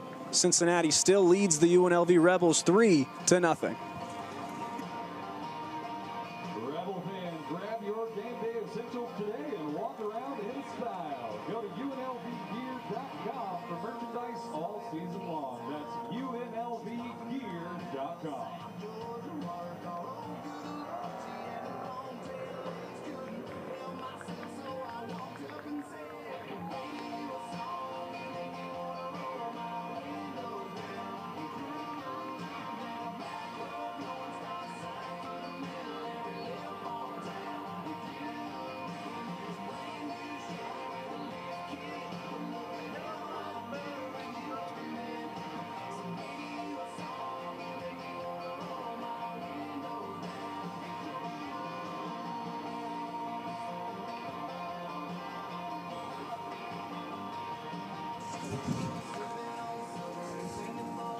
UNLV Hustlin' Rebels baseball is brought to you by Sierra Air Conditioning. Sierra Air Conditioning and Plumbing makes quality service their top priority and was voted best air conditioning company in Las Vegas. Their highly trained technicians will make sure the job is done right the first time. Sierra is here to help you 24 hours a day, 7 days a week. Call Sierra Air Conditioning and Plumbing today for service that soars above the rest. Cody Albright remains in the game for UNLV. And will pitch his second inning of work here in the 6th. 44, Tommy O'Connor. He allowed 2 runners on base, but he picked them both off in the 5th inning. A double to Donovan Ford. Took a bit, but turned around and an excellent pick off at second, and then timed an improper jump from Cal Sefcik over at first and picked him off there to end the top half of the 5th inning. As we get into the 6th here, it's Tommy O'Connor, the first baseman. 0 for 2 thus far with 2 strikeouts. Albright out of the stretch. The first pitch low in the dirt, and that's ball 1. Albright, a guy, doesn't utilize the full windup. Nobody on base and prefers to pitch out of that abbreviated stretch. Albright up to 3 total innings pitched this season. 3 hits allowed. Peppers that fastball in for a strike. Count evens up at 1 ball and 1 strike.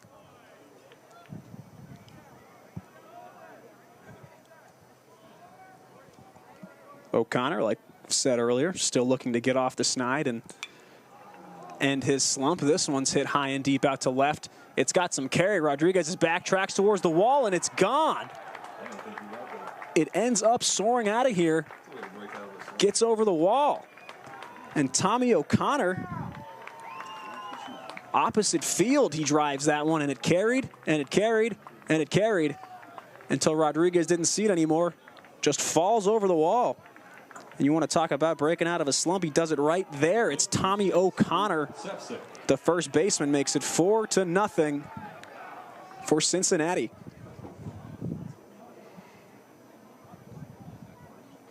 It's been the story of the night. That's been the story of the series thus far for UNLV pitching. Just a couple key solo homers, a couple untimely hits from the Bearcats power hitters. And it pays off. 4-0 as Albright drops an off-speed pitch into the zone for strike one. Luke Sefcik gets ready, fouls off that outside pitch into the stands. 0-2. Sefcik reached on an error by third baseman Cooper Sheff in the first and stole second, but was stranded there, and his last at-bat in the fourth inning called out on strikes. Albright, the 0-2. Just low.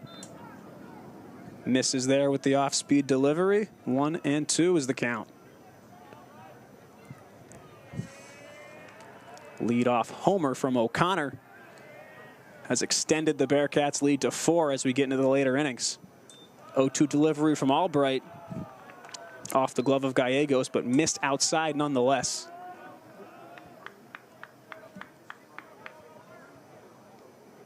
2-2 the count. Shortstop Paul Myro extremely deep. His heels are in the outfield grass. Sheff, who usually is shallow, also deep as well in the hot corner. Ground ball right to Myro.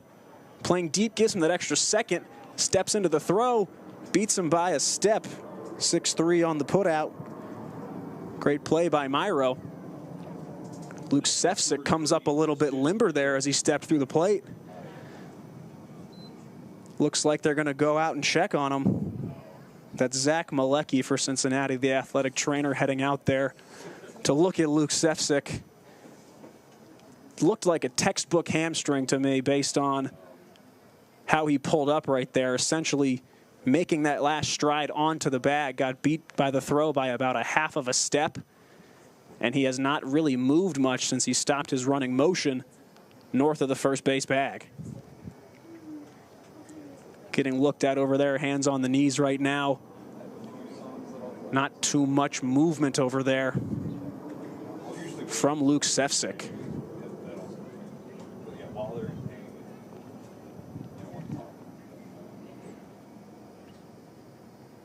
A slow walk for Sefcik.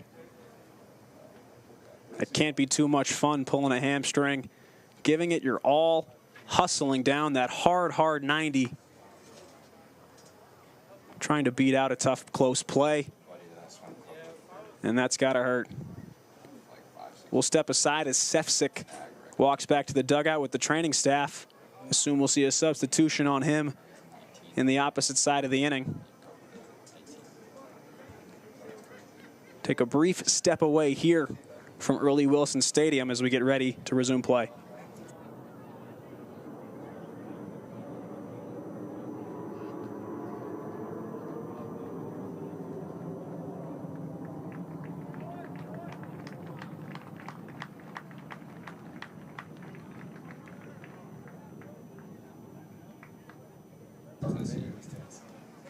Sefcik makes his way back to the dugout. Hopefully he is okay.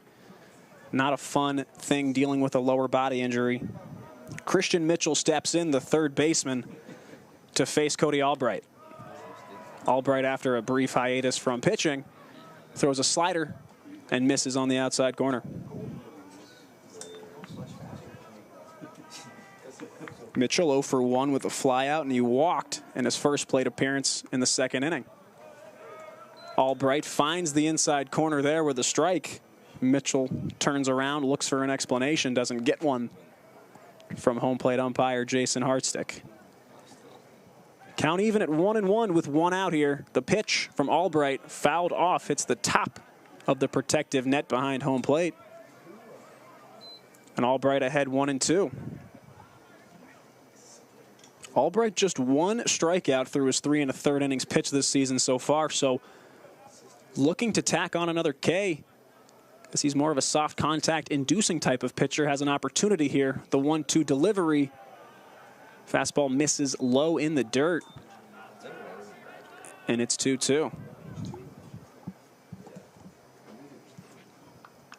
Albright at 24 pitches. Next one will be his 25th. 14 of them for strikes. 2-2 delivery. And he got him looking. The slider finds the outside edge. Christian Mitchell is furious. Marches back to the dugout, but a spectacular pitch there from Cody Albright. Adding to that K count, his second on the season. Second on the night. Great pitch from Albright to retire the third baseman Mitchell. Charlie Niehaus steps in. Singled and stole second in his last ups. He squares to bunt. And he holds the bunt. That's a strike.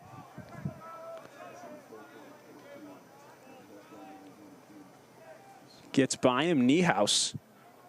An excellent start to the year. Again, a small sample size, but he's got a 10-15 OPS in the 9-hole. Doesn't square to bunt this time. Fastball misses way up, and the count is 1-1.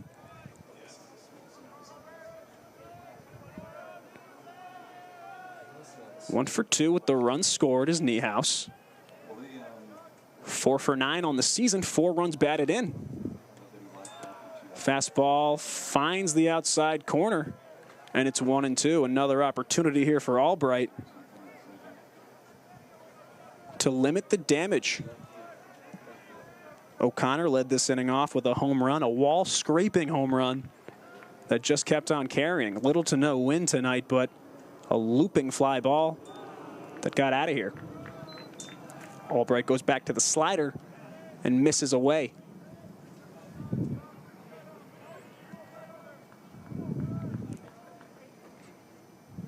Niehaus steps back in, waggles that bat with the front elbow. Here's the 2-2 delivery. Swung on and missed, fools him with the slider. Strikes out Niehaus, and we're through 5.5. 1 run scores on the homer, but that's all for the Bearcats. They lead the Hustlin' Rebels 4-0. Lady Rebel fans, be sure to head over to the Cox Pavilion on Wednesday. That's February 26th, as the Lady Rebels take on the Boise State Broncos at 6:30 p.m. Go to UNLVtickets.com to get your tickets today. That's Wednesday, February 26th, 6:30 p.m. in the Cox Pavilion.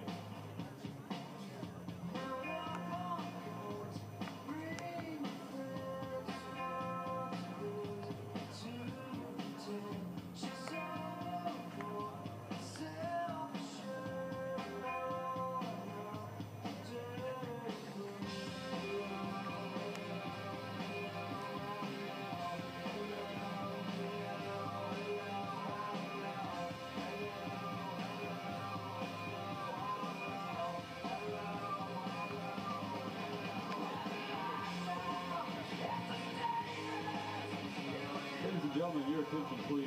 Defensive changes for Cincinnati. Now playing second base, number 20, Josh Euler.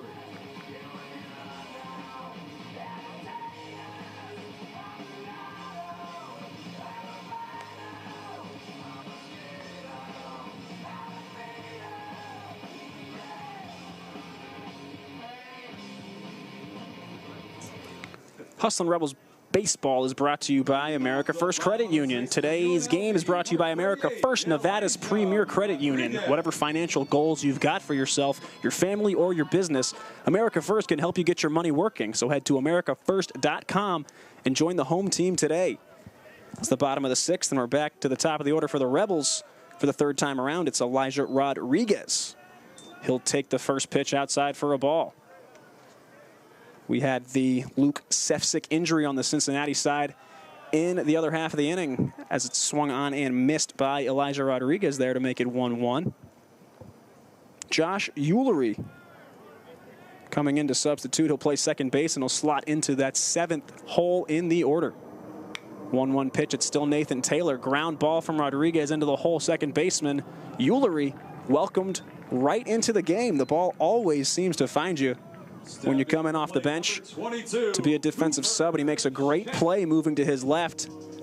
throw beats Rodriguez by about a half of a step, and there's one gone here in the Rebel half of the 6th.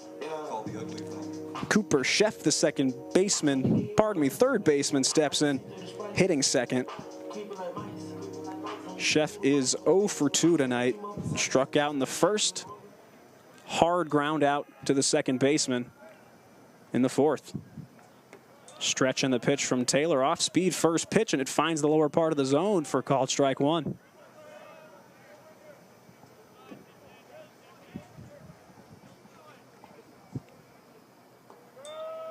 That pitch missing wide. Count even at 1-1 for Taylor. 79 pitches for him. The next one will be 80 for the tall lefty. Pitch number 80 is a strike on the outside corner. 63 of those 80 pitches have been thrown for strikes. Incredible efficiency, effective location from the 6'5" Taylor. That one's driven to the left side, takes a hop. Third baseman Mitchell makes a nice play, throws it all the way across the diamond to retire Cooper Sheff. Sheff unfortunate, 2 very well hit ground balls.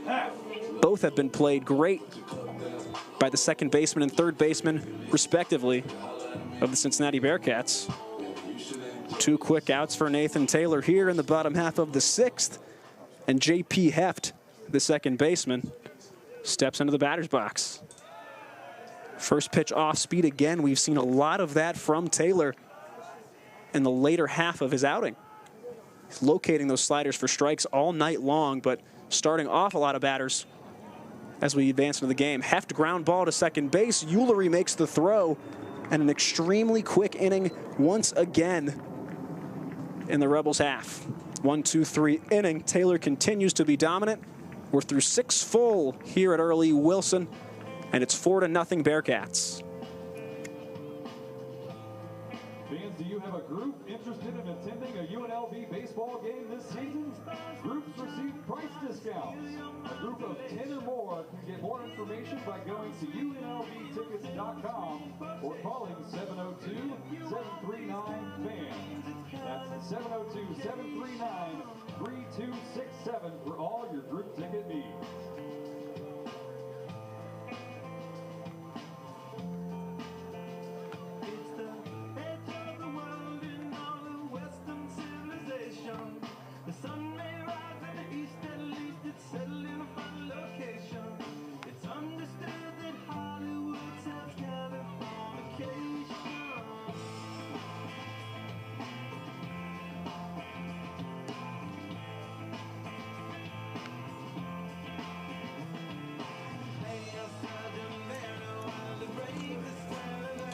UNLV Hustlin' Rebels baseball is brought to you by West Coast Trial Lawyers. West Coast Trial Lawyers is the #1 rated personal injury firm and are proud supporters of UNLV athletics. Get the most with West Coast. We've played 6 full here at Early Wilson. It's 4-0 Cincinnati. Incredible pitching from Nathan Taylor. First inning that he's delivered without a strikeout. Single-digit pitches for him, resulting in a ground out to second, a ground out to third, and a ground out to second for the top 3 batters in the Hustlin' Rebels order. For UNLV on the defensive side, we see Cody Albright come back out for his 3rd consecutive inning of work. Mercurius went 4 effective innings, and Albright's been very solid outside of the 1 mistake pitch he allowed a home run on. First pitch delivered to the leadoff hitter, Landon Vitterick. He pops it up to the left side. Sheff goes over and he extends that glove out and makes a nice catch. Was tough to track that one for him on a high looping pop-up in the infield. But all is not lost. He is able to find his footing, stick the glove out, and make the catch. 1 pitch, 1 out. Foul pop-up for Vitterick is now stepping in as Corey Klingenbeck, the designated hitter. 1 for 3 thus far with a home run in the 3rd inning. Albright really seeming to be settled in now, inducing some weak contact on the first pitch there. Tracking his first couple strikeouts of the season. Last inning as well. First pitch is fouled off behind home plate.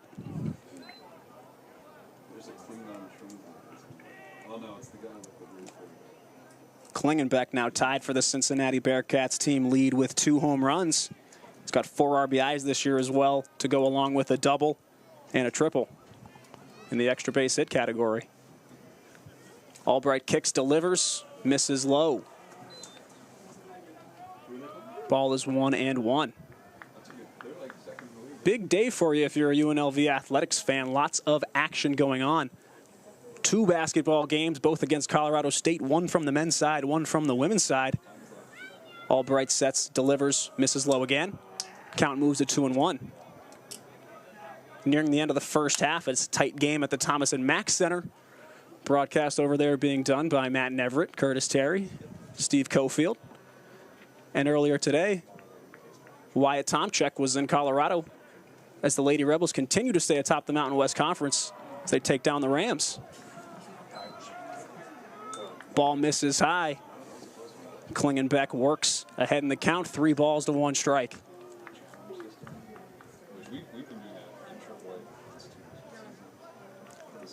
Deep breath from Albright. Steps, delivers. Beautiful pitch there on 3-1. Could tell Klingenbeck was not looking off speed there. Drops the slider in right down the middle. And the count has worked full. 1 out, nobody on. Full count delivery from the right-hander. Misses high, half a swing, appeals to third base, did not go. Klingenbeck draws the walk. He'll shed the gear and trot down to first base. Now batting number 4, Donovan Ford. Donovan Ford, the center fielder, steps in. Double on the first pitch he saw. It was the first pitch that Cody Albright threw when he came into this game. Donovan Ford hit a piece to left center field and was in at second base standing up. He would later be picked off at that same second base. First pitch from Albright locates the slider in the middle of the zone, called strike 1. As mentioned last night and today, every single one of these Cincinnati Bearcats a threat to take off. Big lead here from Klingenbeck at first. Another slider. This one finds the outside corner. Great location there from Albright. And it's quickly 0-2 to the center fielder, Ford. Klingenbeck steps off from first. A healthy primary lead being held on by the right-hander Toigo. The pickoff move not in time. No harm, no foul there if you're Cody Albright. You've racked up 2 outs via the pickoff already in your relief appearance, so why not go for another one? Albright out of the stretch, the 0-2. Swung on, popped up foul. That one's going to find the seats.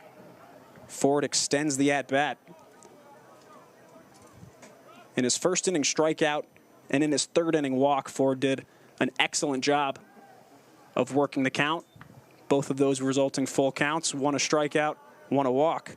And his third at-bat decided to swing and rope the first one. Another 0-2 look from Albright. Misses. This one gets by Gallegos. Looks like it hit the glove. It's going to be a pass ball there, sending Klingenbeck easily standing into second base. Count moves to 1-2. That one just got away from Gallegos. Must have been a cross-up in signals. Looked to be a standard slider on the outside corner, but Gallegos set up a little more inside towards the righty. Caught off guard there. So now a 1-2 count and a runner in scoring position for the Bearcats. Delivery, yet again, a slider from Albright. This one a bit outside. Ford maintaining his patient approach. Watching 2 straight balls. Count even at 2-2. The pitch swung on and missed. A healthy hack from Ford, and he goes down swinging for the second time today. The pitch sequencing from Cody Albright has just been spectacular. 3 straight off speeds. Number 7, Jack Natilli. 1 buried in the dirt, 1 outside and at the belt. And then the third one in that sequence, high and drops into the zone, prompting Ford to throw his hands up at it and swing right through it. 2 gone, runner in scoring position, and it's Jack Natilli, the catcher. This one blocked by Gallegos. He'll throw to third, but it is not in time. Wild pitch there allows Klingenbeck to advance. Big heads-up play to get to third for the designated hitter of Cincinnati. Gallegos again. This time he was ready for that slider, but pitch was just a bit wild. The block not as effective as it typically is. Gallegos, a great backstop back there at keeping balls in front of him. Albright just misses with the first delivery. Now he's behind in the count. It's 2-0. First base open. Don't need to give him anything center cut. He throws a slider and it just misses the zone. Looked pretty good. You see some shrugs from the UNLV fans here looking for a called strike right there, but now it's 3-0 to the cleanup hitter, Natilli.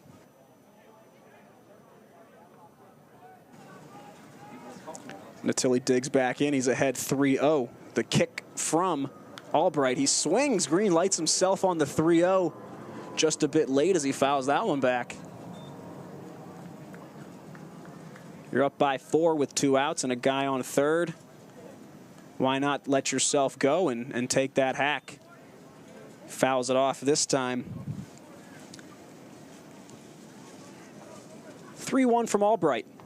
Big swing and a miss. That front door slider is an excellent choice from Albright right there, as Natilli way ahead of it.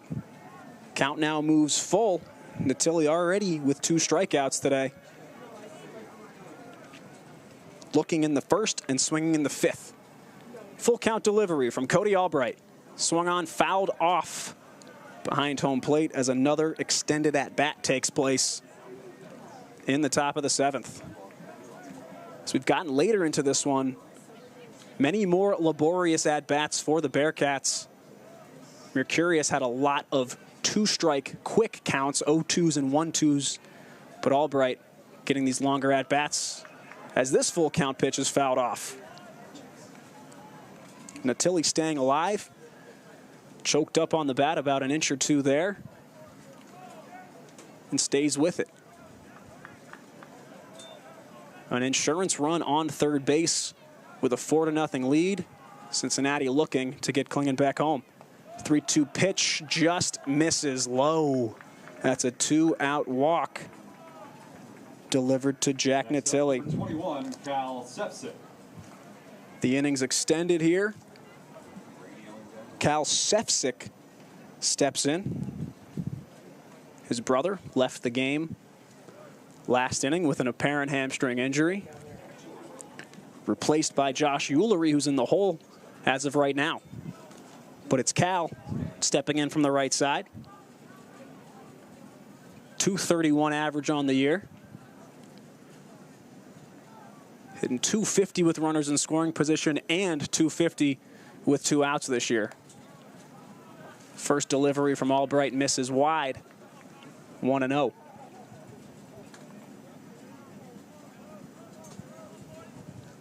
Runners on the corners. Big tipping point in this contest with 2 on and 2 out. Slider, fantastic spot there from Cody Albright. Finds the corner low and away from the right-handed batter. Strike 1 is called.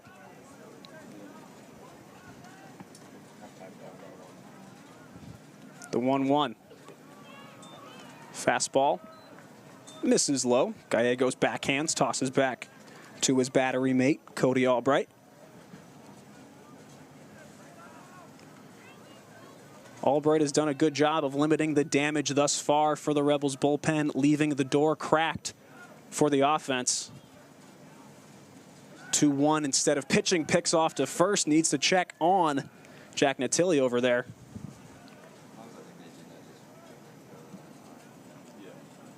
He's a catcher, no stolen bases on the year yet, but he does play for Cincinnati. These guys love to run.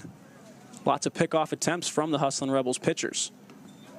Delivery there is just wide. He's been living on that outside edge to right-handed batters has Cody Albright. And another 3-ball count for Albright here in the 7th.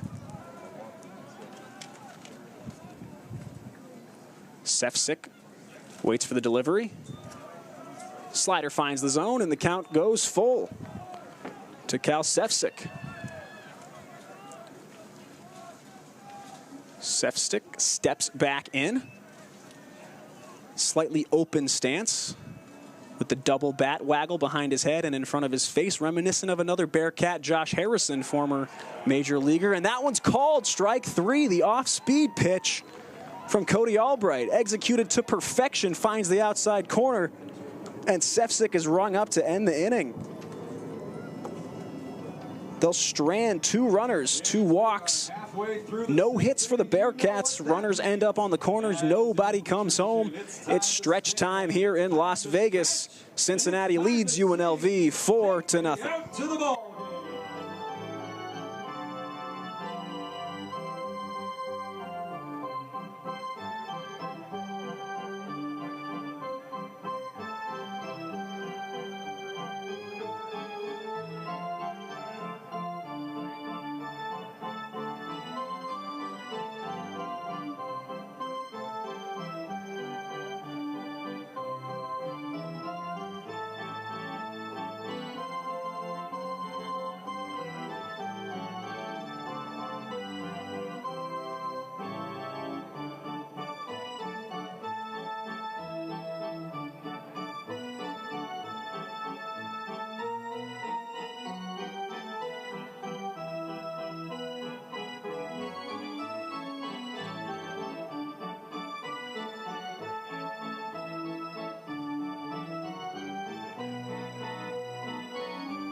For Cincinnati, number 31, Adam Buchkowski.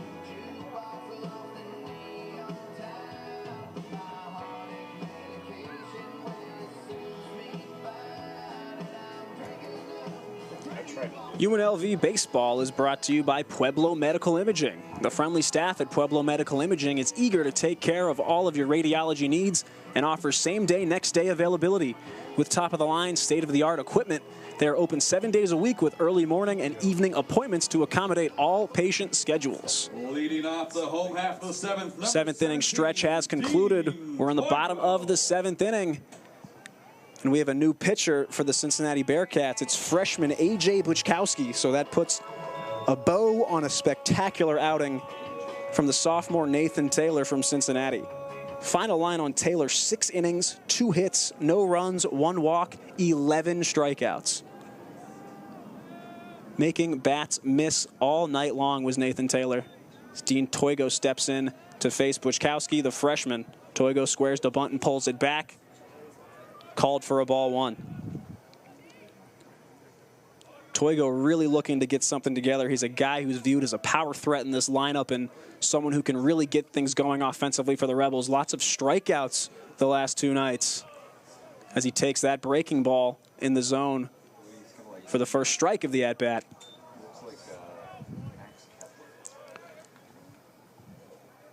Toigo from the left side, those hands high and tight near the neck, and another off speed. This one drops low at the knees and it clips the bottom part of the zone. Count moves to 1-2 on Toigo. Buchkowski coming into this outing, 3 1/3 innings pitched this year, no hits allowed, just 1 base runner via a walk. Misses outside there on the fastball, and it's 2-2, count evened up. 3 strikeouts for Adam Buchkowski in those 3 1/3 innings. Still no hits allowed for him this year. Rebels look to change that. Slider makes a swing and a miss from Dean Toigo. He's got 3 strikeouts today. Number 44, Cole. Leadoff K. Toigo has a word with Cole Koniarski, who's stepping up to the plate, possibly telling him to sit on that slider. Every pitch but one that at bat of the off-speed variety from Adam Buchkowski. Buchkowski, 6'2", 205 pounds, from Carmel, Indiana. Not Caramel, Carmel. First pitch misses outside to Cole Koniarski. Koniarski 1 for 2, getting his third opportunity here in the bottom of the 7th. Singled, reached third. Couldn't come around to score. Beautiful slider there from Buchkowski. Finds the zone. It is 1-1.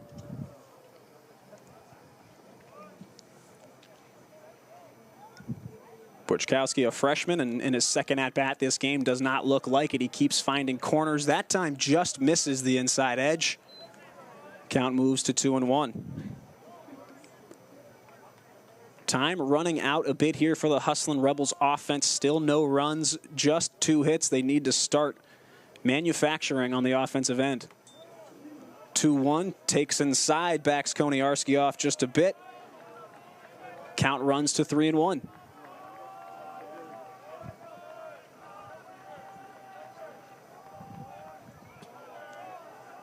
Cincinnati looking to find a strike here, get the count full, and that's exactly what happens. The off-speed tails in and finds the corner. Count is full to Koniarski, the big right fielder.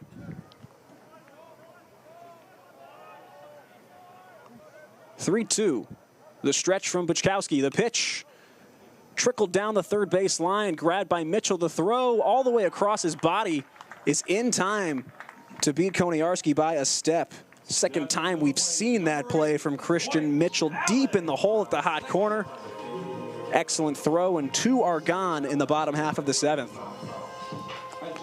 Dwight Allen stepping up to the plate, the center fielder, graduate student. 3 seasons played as a Georgia Bulldog. Reached base for the first time as a Rebel his last time up. Worked a great count, worked it full, and then drew a walk. Squared up to bunt. And tried to pull it back, but the ball was thrown almost at his feet. It was sent flying out of the way, but the bat had still crossed the plane, at least according to first base umpire Jeff Henricks. Appeal went over to him, rung him up for the strike, and it's 0-1 to the UNLV center fielder. Allen takes his time, steps back in. Adam Buchkowski set from the right side. Swing and a miss. That slider, vicious right there. The most bite on a slider we've seen from Buchkowski. Throws a near sidearm arm slot right there. Seemed to be exaggerated even more so on that 0-1 slider. The kick and the 0-2 pitch. Right there, the front door slider. Shuts down Dwight Allen, and he strikes out on 3 pitches for the second time tonight. 1-2-3 inning for the freshman right-hander from Cincinnati. We're through 7 full. Score remains Cincinnati 4, UNLV nothing. Hustlin' Rebel fans, be sure to come back right here tomorrow afternoon for Game 3 of this 4-game set between UNLV and Cincinnati. First pitch set for 1:05 p.m., so be sure to get here early. For tickets, head to UNLVtickets.com or call 702-739-FAN.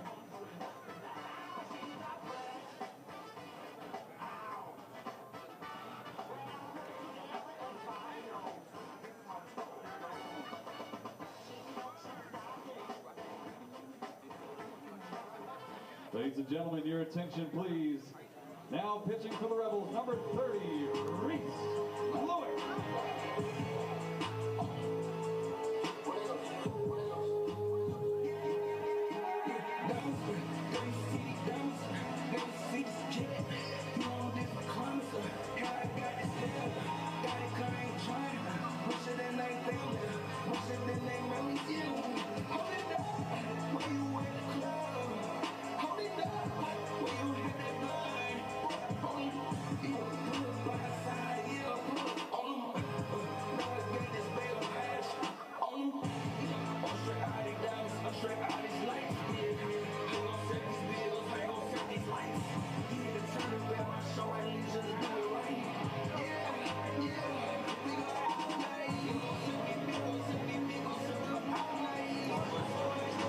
UNLV Baseball is brought to you by Southern Nevada Chevy dealers. With impressive towing, incredible bed and tailgate functionality, and powerful engines, Chevy Silverado, Colorado, and Tahoe have what you need to get things done. When you want to do it all, Chevy's got you. See your Southern Nevada Chevy dealer. Through 7 full innings, it's 4-0 Cincinnati. We'll have a new pitcher for the UNLV Hustlin' Rebels. It's number 30, Reese Lewick, the junior, local Las Vegas product from Palo Verde High School. Steps in to see his first work at home this season in relief for Cody Albright. An excellent outing for Cody Albright. Really one mistake, and it was a wall-scraping home run from Cincinnati. 3 innings pitched, 3 hits, a run, 2 walks, and 5 strikeouts for Cody Albright. Great outing for him as the first pitch from Lewick misses inside to the first baseman, Tommy O'Connor. Second time in 3 innings that Tommy O'Connor has led off the top half for the Bearcats. O'Connor was the culprit of the home run and the last run scored for either side in this game. Another miss from Lewick. 2-0 the count.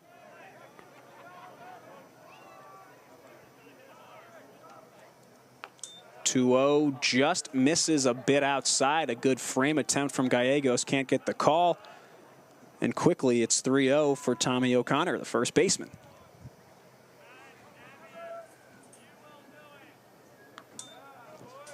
This time gets the call on outside corner. It lands for a strike. It's 3-1.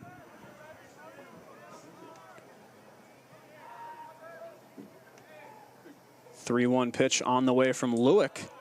Whips a fastball in there. 2 straight strikes and the count moves full.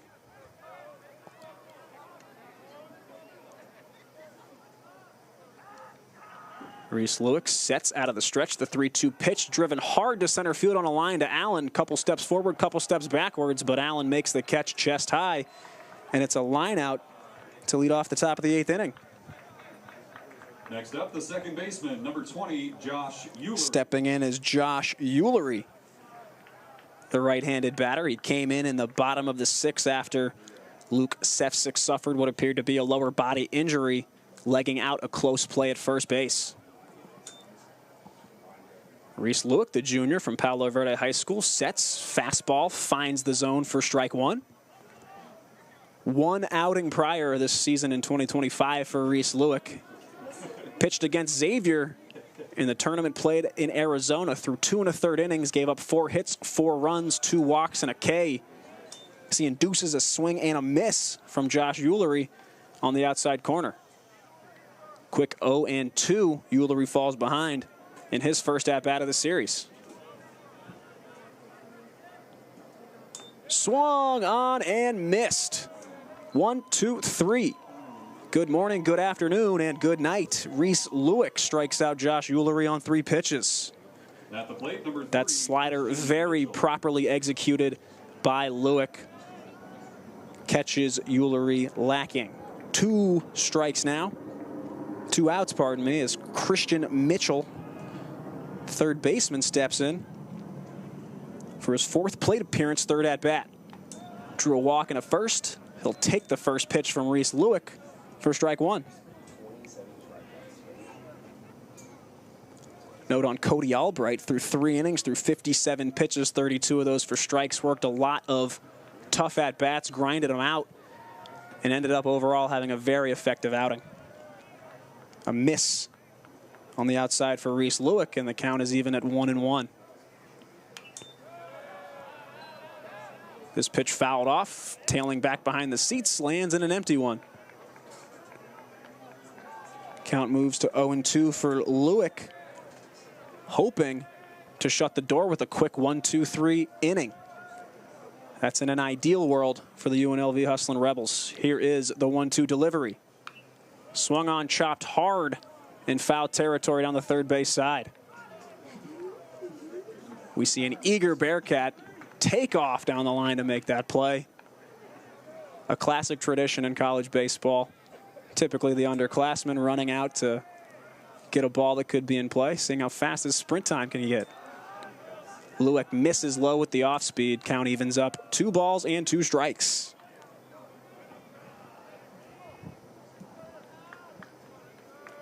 Christian Mitchell, the junior.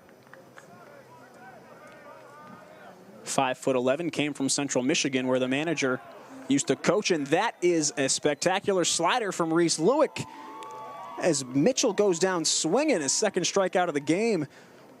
Very efficient 8th inning for Reese Lewick.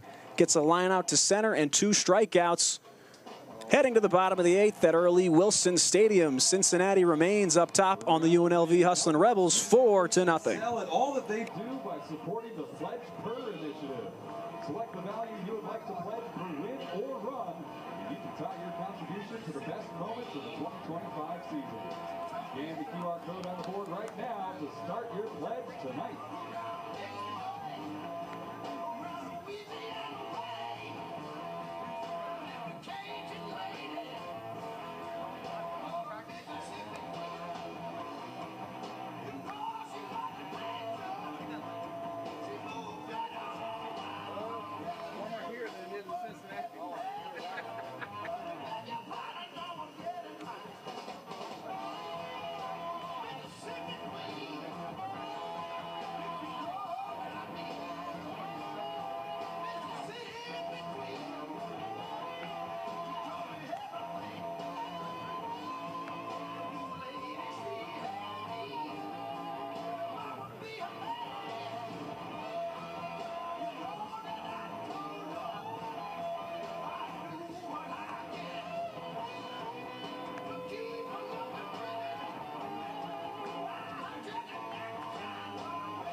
Welcome back. It's the bottom of the 8th inning. Time running short for the Hustlin' Rebels. Just 6 outs remain for them offensively to erase a 4-run deficit as it currently stands.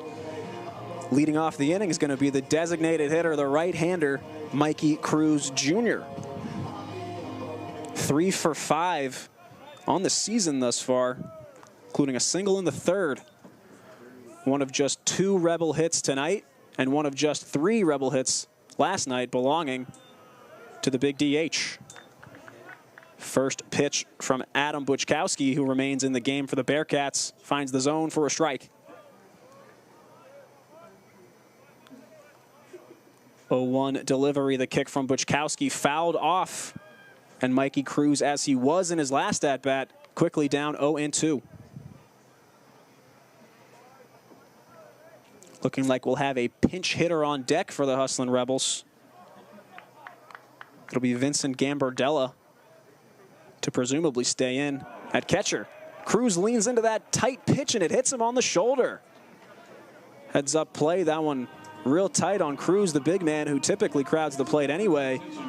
And an excellent job to get on base. No matter how it's done, they all count the same. Cruz on first base again. Stepping in now, Vincent Gambardella for his first at-bat. One of the few Rebel catchers did the same thing last night. In a game in which they had no runs in the 8th inning, Gambardella came in to pinch hit in the bottom of the 8th. He'll do the same tonight. Standing in from the left side, takes the first pitch outside. It's ball 1. Gambardella struck out looking last night in his lone plate appearance. Looks to, at the very least, come across with a productive out with a base runner on first. Another pitch misses outside for Buchkowski. Buchkowski thus far hasn't nearly had the same command and dominance against the left-handed batters as he has against the righty. 2-0 to the left-handed batting Vincent Gambardella.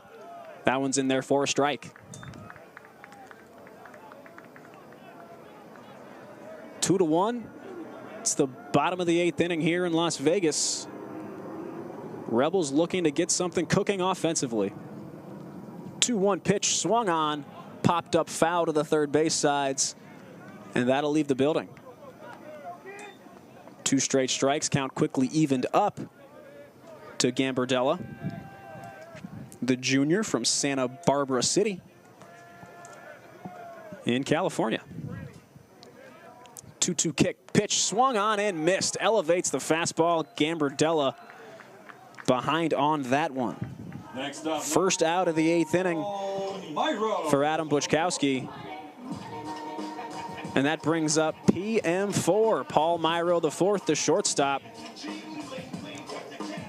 A strikeout in each of his 2 at-bats so far, both of the swinging variety in the 3rd and in the 5th. Mikey Cruz being held on at first base by O'Connor. Big secondary lead as Buczkowski misses outside with the first pitch. And with that runner being held on and Myro being in the 9-hole here, looking to induce some contact to that right side of the infield, a big hole between the first and second baseman as they're currently positioned. 1-0 pitch fouled off. Looks like it might have clipped the catcher in the mask, maybe below the mask. He's holding his mouth. It's Jack Natili, the veteran catcher.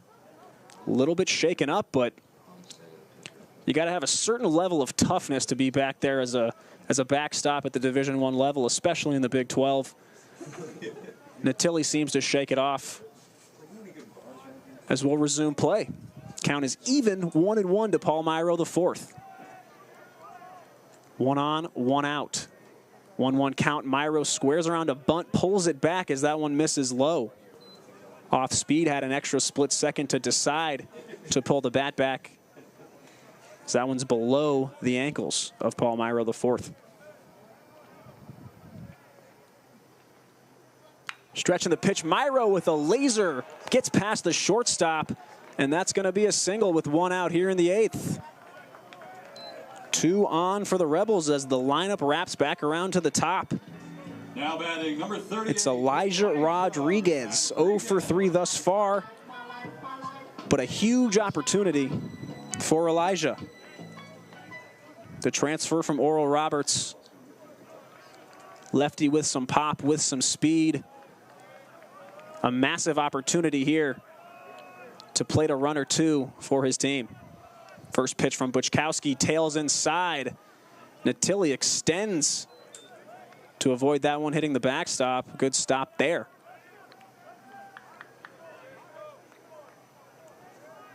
One and 0 the count to the veteran shortstop, Paul Myro. Pardon me, it's Elijah Rodriguez playing in left field today. That one misses just a bit low, and it's 2-0.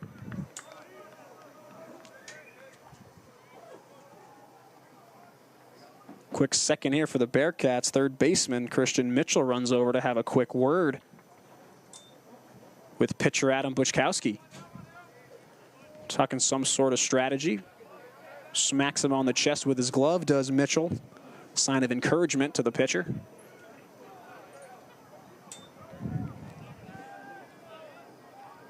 True freshman Buczkowski. First time in his college career he's been in some trouble.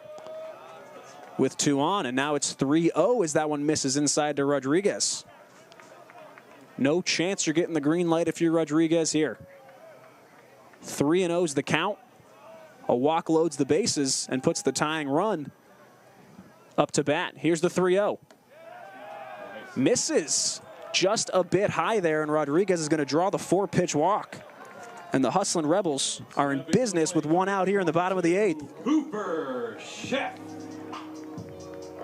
It's the tall righty Cooper Chef stepping in, batting out of the 2-hole. He's 0 for 3 tonight. Drew 2 walks last night, but was 0 for 2 as well. Looking for his first hit of the series. And man, would it be a colossal one for UNLV.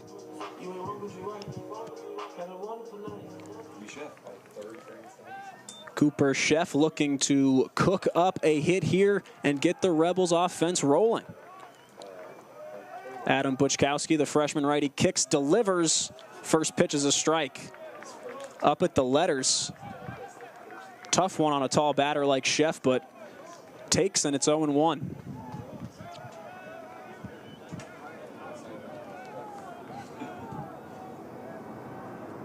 Bases loaded, 1 out.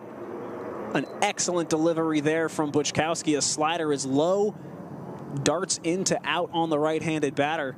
finds the lower half of the plate, and it's 0-2. Chef takes a step out to regroup, gather his thoughts. Steps back in, pounds the plate twice, and is ready to go. Here's the 0-2 pitch. That one misses low and in on the big righty transfer from Oregon.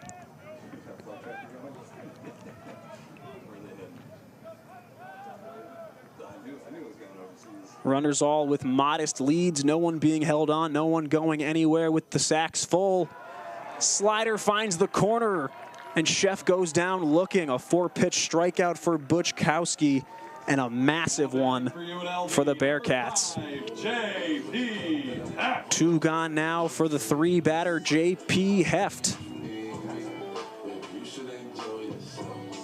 0 for 3, but all 3 balls put into play. He's the only Rebel batter that has not struck out tonight. Heft, one of the 2 home runs on the team this year. First pitch slider just grazes the inside corner of the plate for a strike. 2 home runs for the Hustlin' Rebels this year, both in Surprise, Arizona in the tournament. Both were grand slams. One from J.P. Heft, one from Dean Toigo. That misses high and away. And it's a 1-1 count, pardon me, to the second baseman, J.P. Heft. Now, in a situation like this, you haven't scored in 2 games. You're looking for hits. You're looking for a base hit. But wouldn't a grand slam be something special from a guy who's already done it once this campaign? Ball misses inside. Count is 2-1 to J.P. Heft. Adam Buczkowski once again in the first jam of his collegiate career through 5 innings. This one fastball, and it's just a bit inside, 3-1. The next ball from Buczkowski would plate the first run for the Hustlin' Rebels this weekend. 3-1 pitch. Heft would unload on a hittable pitch too. The delivery inside, but it just finds the corner. Tough one to lay off. He does, and it is a full count for J.P. Heft. Full count, 2 outs. Runners will all get head starts taking off here. 3-2 pitch from Buczkowski. Inside, ball 4. Just a bit inside, and the Hustlin' Rebels are on the board. It's 4-1. Mikey Cruz runs in to score. He was already off on a head start. Now batting number 6. And he'll head back to the dugout to some happy teammates. An RBI base on balls for J.P. Heft.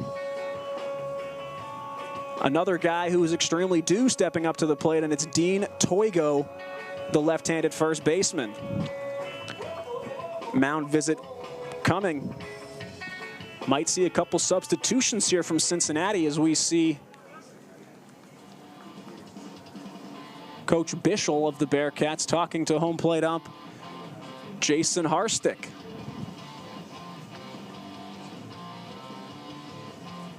Looks like we'll see a couple changes here. We'll head to a break from Early Wilson, and we'll update you on the substitutions when we come back. It's 4-1 Cincinnati in the bottom of the 8th inning.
Ladies and gentlemen, your attention please.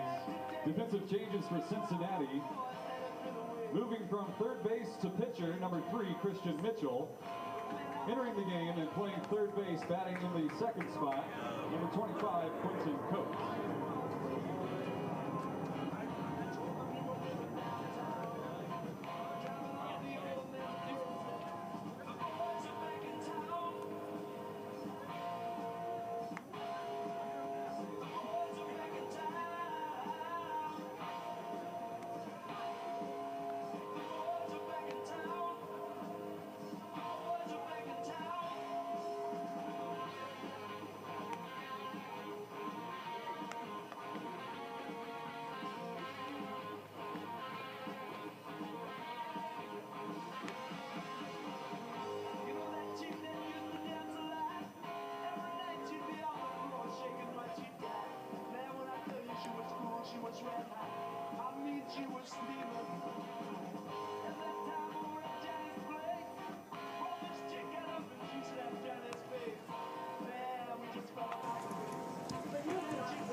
It's the tipping point here in the bottom of the 8th inning, folks. It's 4-1 Cincinnati.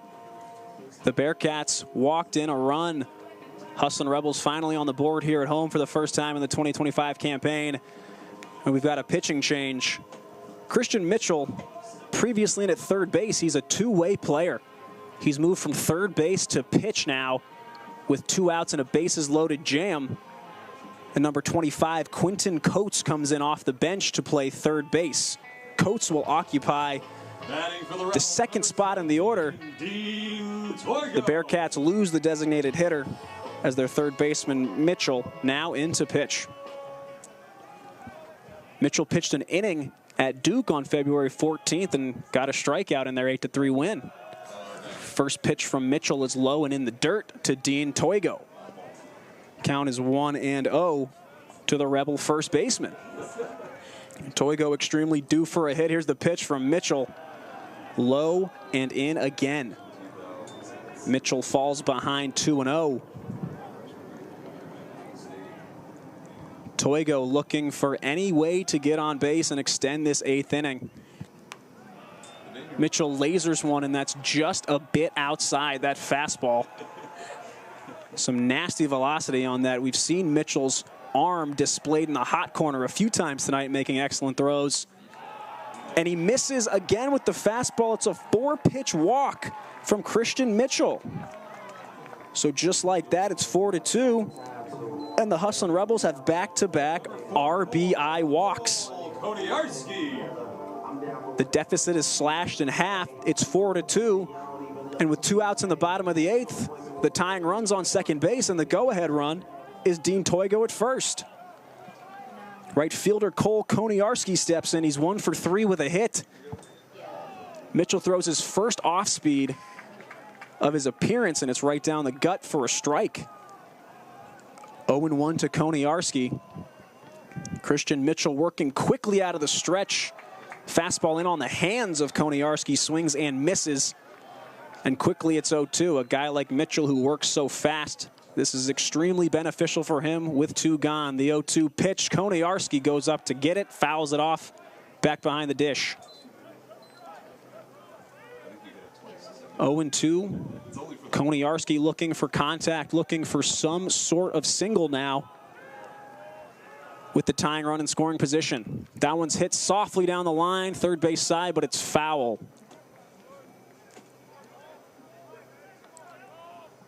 Koniarski, we saw earlier in this earlier in this game, extend an at-bat with 6 consecutive foul balls with 2 strikes. So he's comfortable staying alive and being in a battle. This one driven softly down the right field line. It's going to drop. Fair. That's a single for Koniarski. Both runs will score. From second base, it's J.P. Heft, and the Hustlin' Rebels have tied this thing up in the bottom of the 8th. Spectacular grit and determination from Stan Stolte's boys. It's 4-all. I've got a pinch hitter, Brendan O'Sullivan. We're all knotted up here in Las Vegas, folks. It is 4-4. What a rally from the Hustlin' Rebels. Koniarski, incredibly clutch single fades down the line, drops, and gets it done. A massive two-out rally for UNLV. We're going to see a pinch hitter in for Dwight Allen II. On the UNLV side, it's going to be Brendan O'Sullivan, the senior who was playing first base last night. Pinch hitting for UNLV, number 9, Brendan O'Sullivan. And just like that, the go-ahead run on third base. All of those runs charged to the freshman A.J. Buchkowski, all inherited runners of Christian Mitchell. We are all knotted up in the 8th. Storybook bottom half of the 8th for the Hustlin' Rebels, and it's not done yet. Mitchell misses outside, 1-0 the count. Brendan O'Sullivan pinch hitting. This one's popped up deep to the right side, foul territory, and it'll find the third row of the seats just beyond the UNLV bullpen. Count evened up to Brendan O'Sullivan, 1-1. And you want to talk about a guy that's due. Brendan O'Sullivan, 1 for 18 on the year, 2 walks, 5 strikeouts.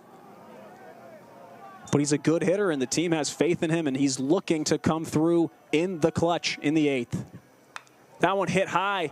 It's driven to left, but not enough right at the left fielder, Sefcik. And the side is retired, but not after significant damage is done. We have a ball game here on a Saturday night in Las Vegas. Through 8, Cincinnati and UNLV all knotted up at 4.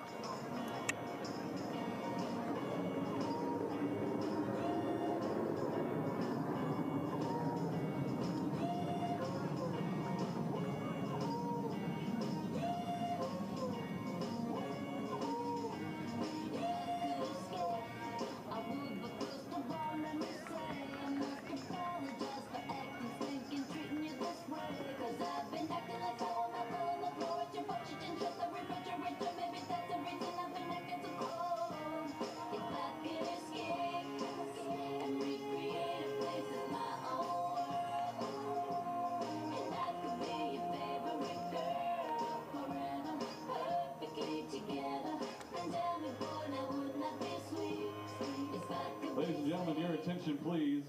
Defensive changes for the Rebels. Entering the game and playing center field, number 23, Gunnar Myro. Staying in the game and catching, number 36, Vincent Gambardella. And taking the mound, number 49, Alex Overbay.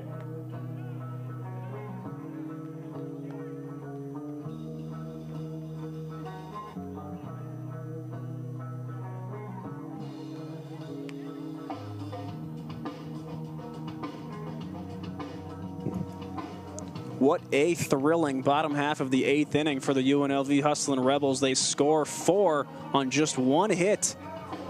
And this thing is all tied up as we head into what should be an exciting 9th. A couple of substitutions to keep you updated on.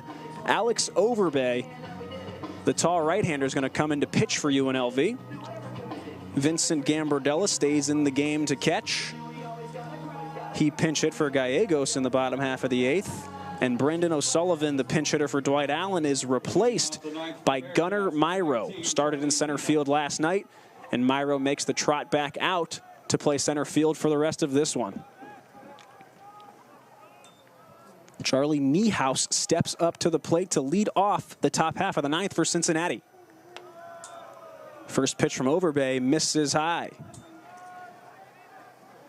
Overbay, the two-way player, played some first base in his time, and the big sophomore right-hander. He steps and throws. That fastball finds the outside corner. Some pretty good genes from Alex Overbay. His father, Lyle, long professional career in the major leagues. From memory, he played for Arizona, Milwaukee, Toronto, Pittsburgh, New York, Atlanta. Long story career from Lyle Overbay as his son Alex forces a swing and a miss to make it a 1-2 count. Overbay ahead of his first batter. It's Niehaus. 1-2 delivery. Slider with a ton of break. tails outside.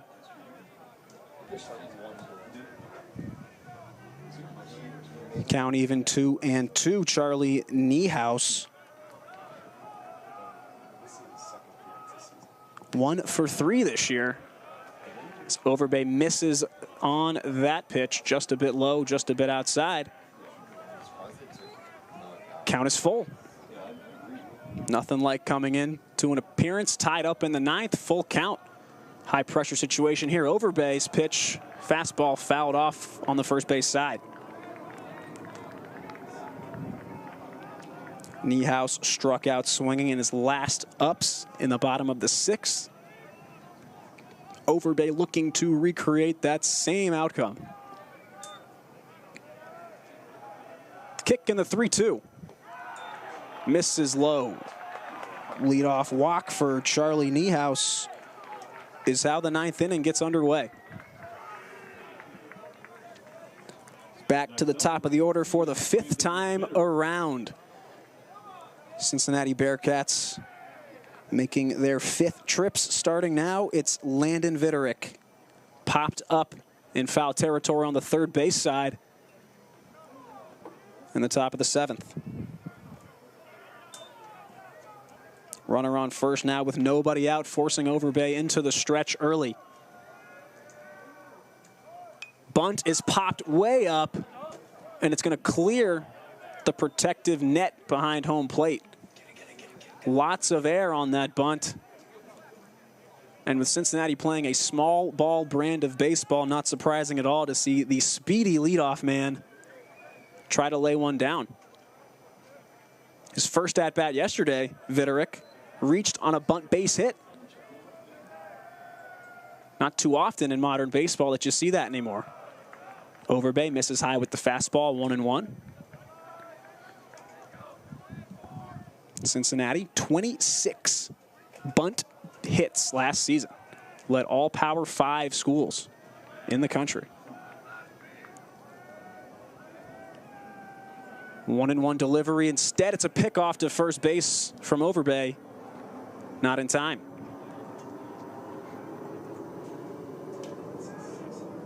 As mentioned, these Bearcats always threats to run, especially now that the game is tied.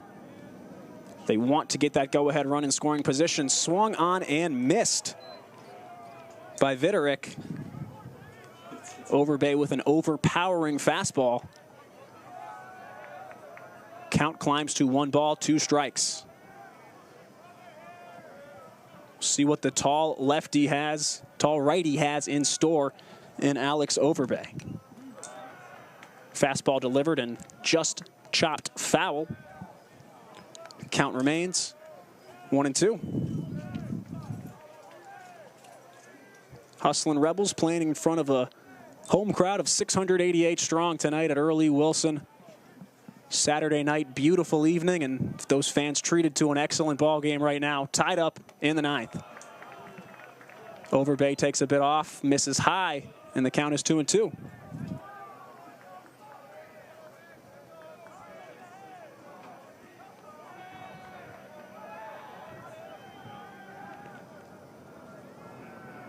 Two pitch. Overbay swings back over to first for another pickoff attempt. No dice.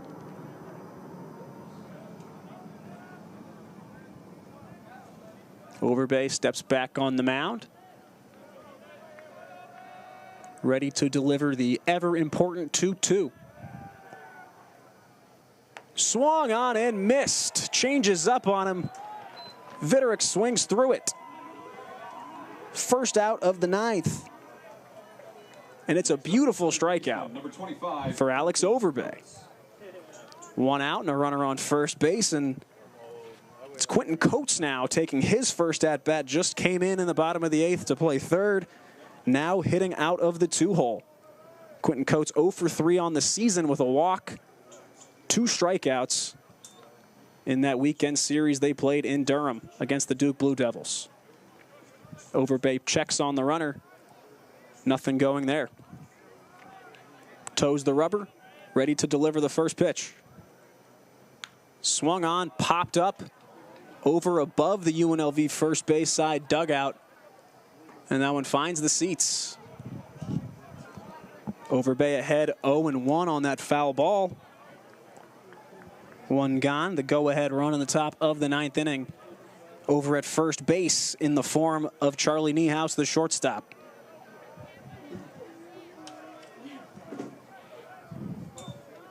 Quentin Coates steps back in to the right-hand side, batter's box. Runner takes off, high fastball. The throw from Gambardella is gonna be in time. An absolutely perfect throw. Drilled by Vincent Gambardella, and they nail Niehaus trying to steal. Spectacular arm from Vincent Gambardella. Third batter of the game that he's been in defensively, as the catcher does not skip a beat. The second out of the inning, out on the base paths.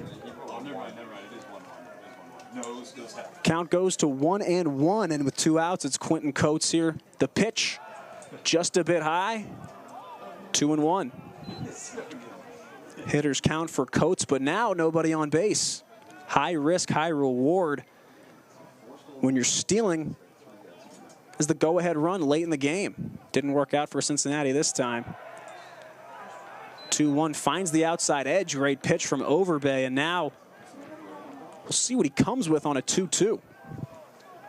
Already this inning, he's seen some success locating his fastball, but the off-speed has been the put-away pitch with 2 strikes. Here's the 2-2, just off the edge.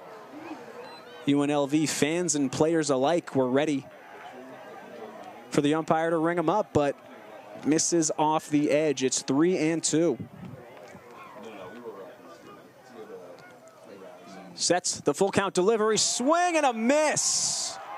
Overbay strikes out Coates and ends a very strong top of the 9th inning. Rebels up to bat in the bottom of the 9th, looking to walk this one off. We are all deadlocked at 4 runs apiece as we head to the bottom of the 9th.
The bottom of the 9th for the Hustlin' Rebels, designated. It's the bottom of the 9th, Mikey. and UNLV in a position to walk things off, looking to even this series up at 1 game apiece.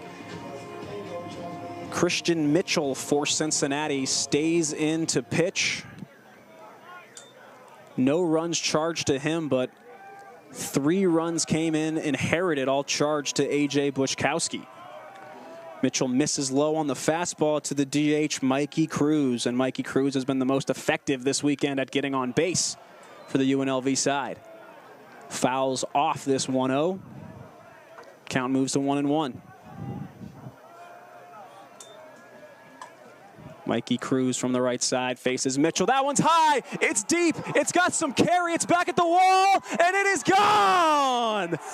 Mikey Cruz Jr., the designated hitter, walks this thing off. A bomb, a nuke, a shot that clears the left field wall. And the Hustlin' Rebels win the first home game of the 2025 season against the Cincinnati Bearcats. Mikey Cruz Jr., the hero of this one, sits on the off speed from Christian Mitchell and delivers a game-winning blast. Spectacular stuff from the designated hitter, Mikey Cruz Jr. What a rally in the 8th inning to plate 4 with 2 outs to tie it just to get to this opportunity. Stan Stolte's Hustlin' Rebels going home happy tonight, and so are these UNLV fans. Unreal ending, storybook ending. First batter of the 9th inning, it's Mikey Cruz Jr. playing the hero tonight. Hustlin' Rebels going home happy with a victory, walking this thing off 5-4. Spectacular stuff here at Early Wilson. Final line score for Cincinnati: 4 runs, 7 hits, no errors, and 7 left on. For your UNLV Rebels, 5 runs on 5 hits, 1 error, and 5 left.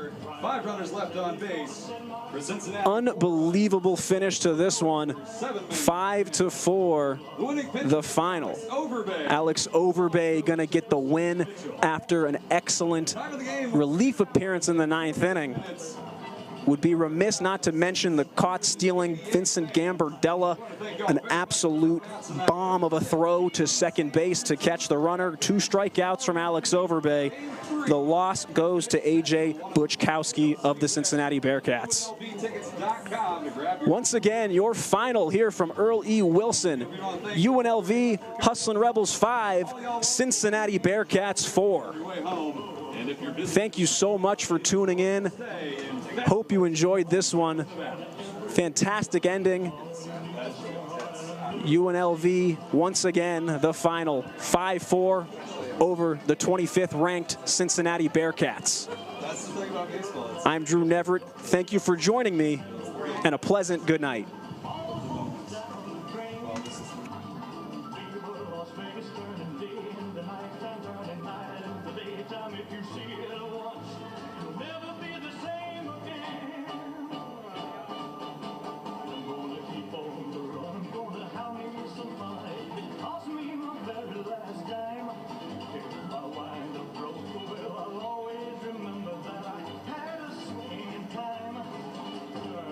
I'm gonna do it.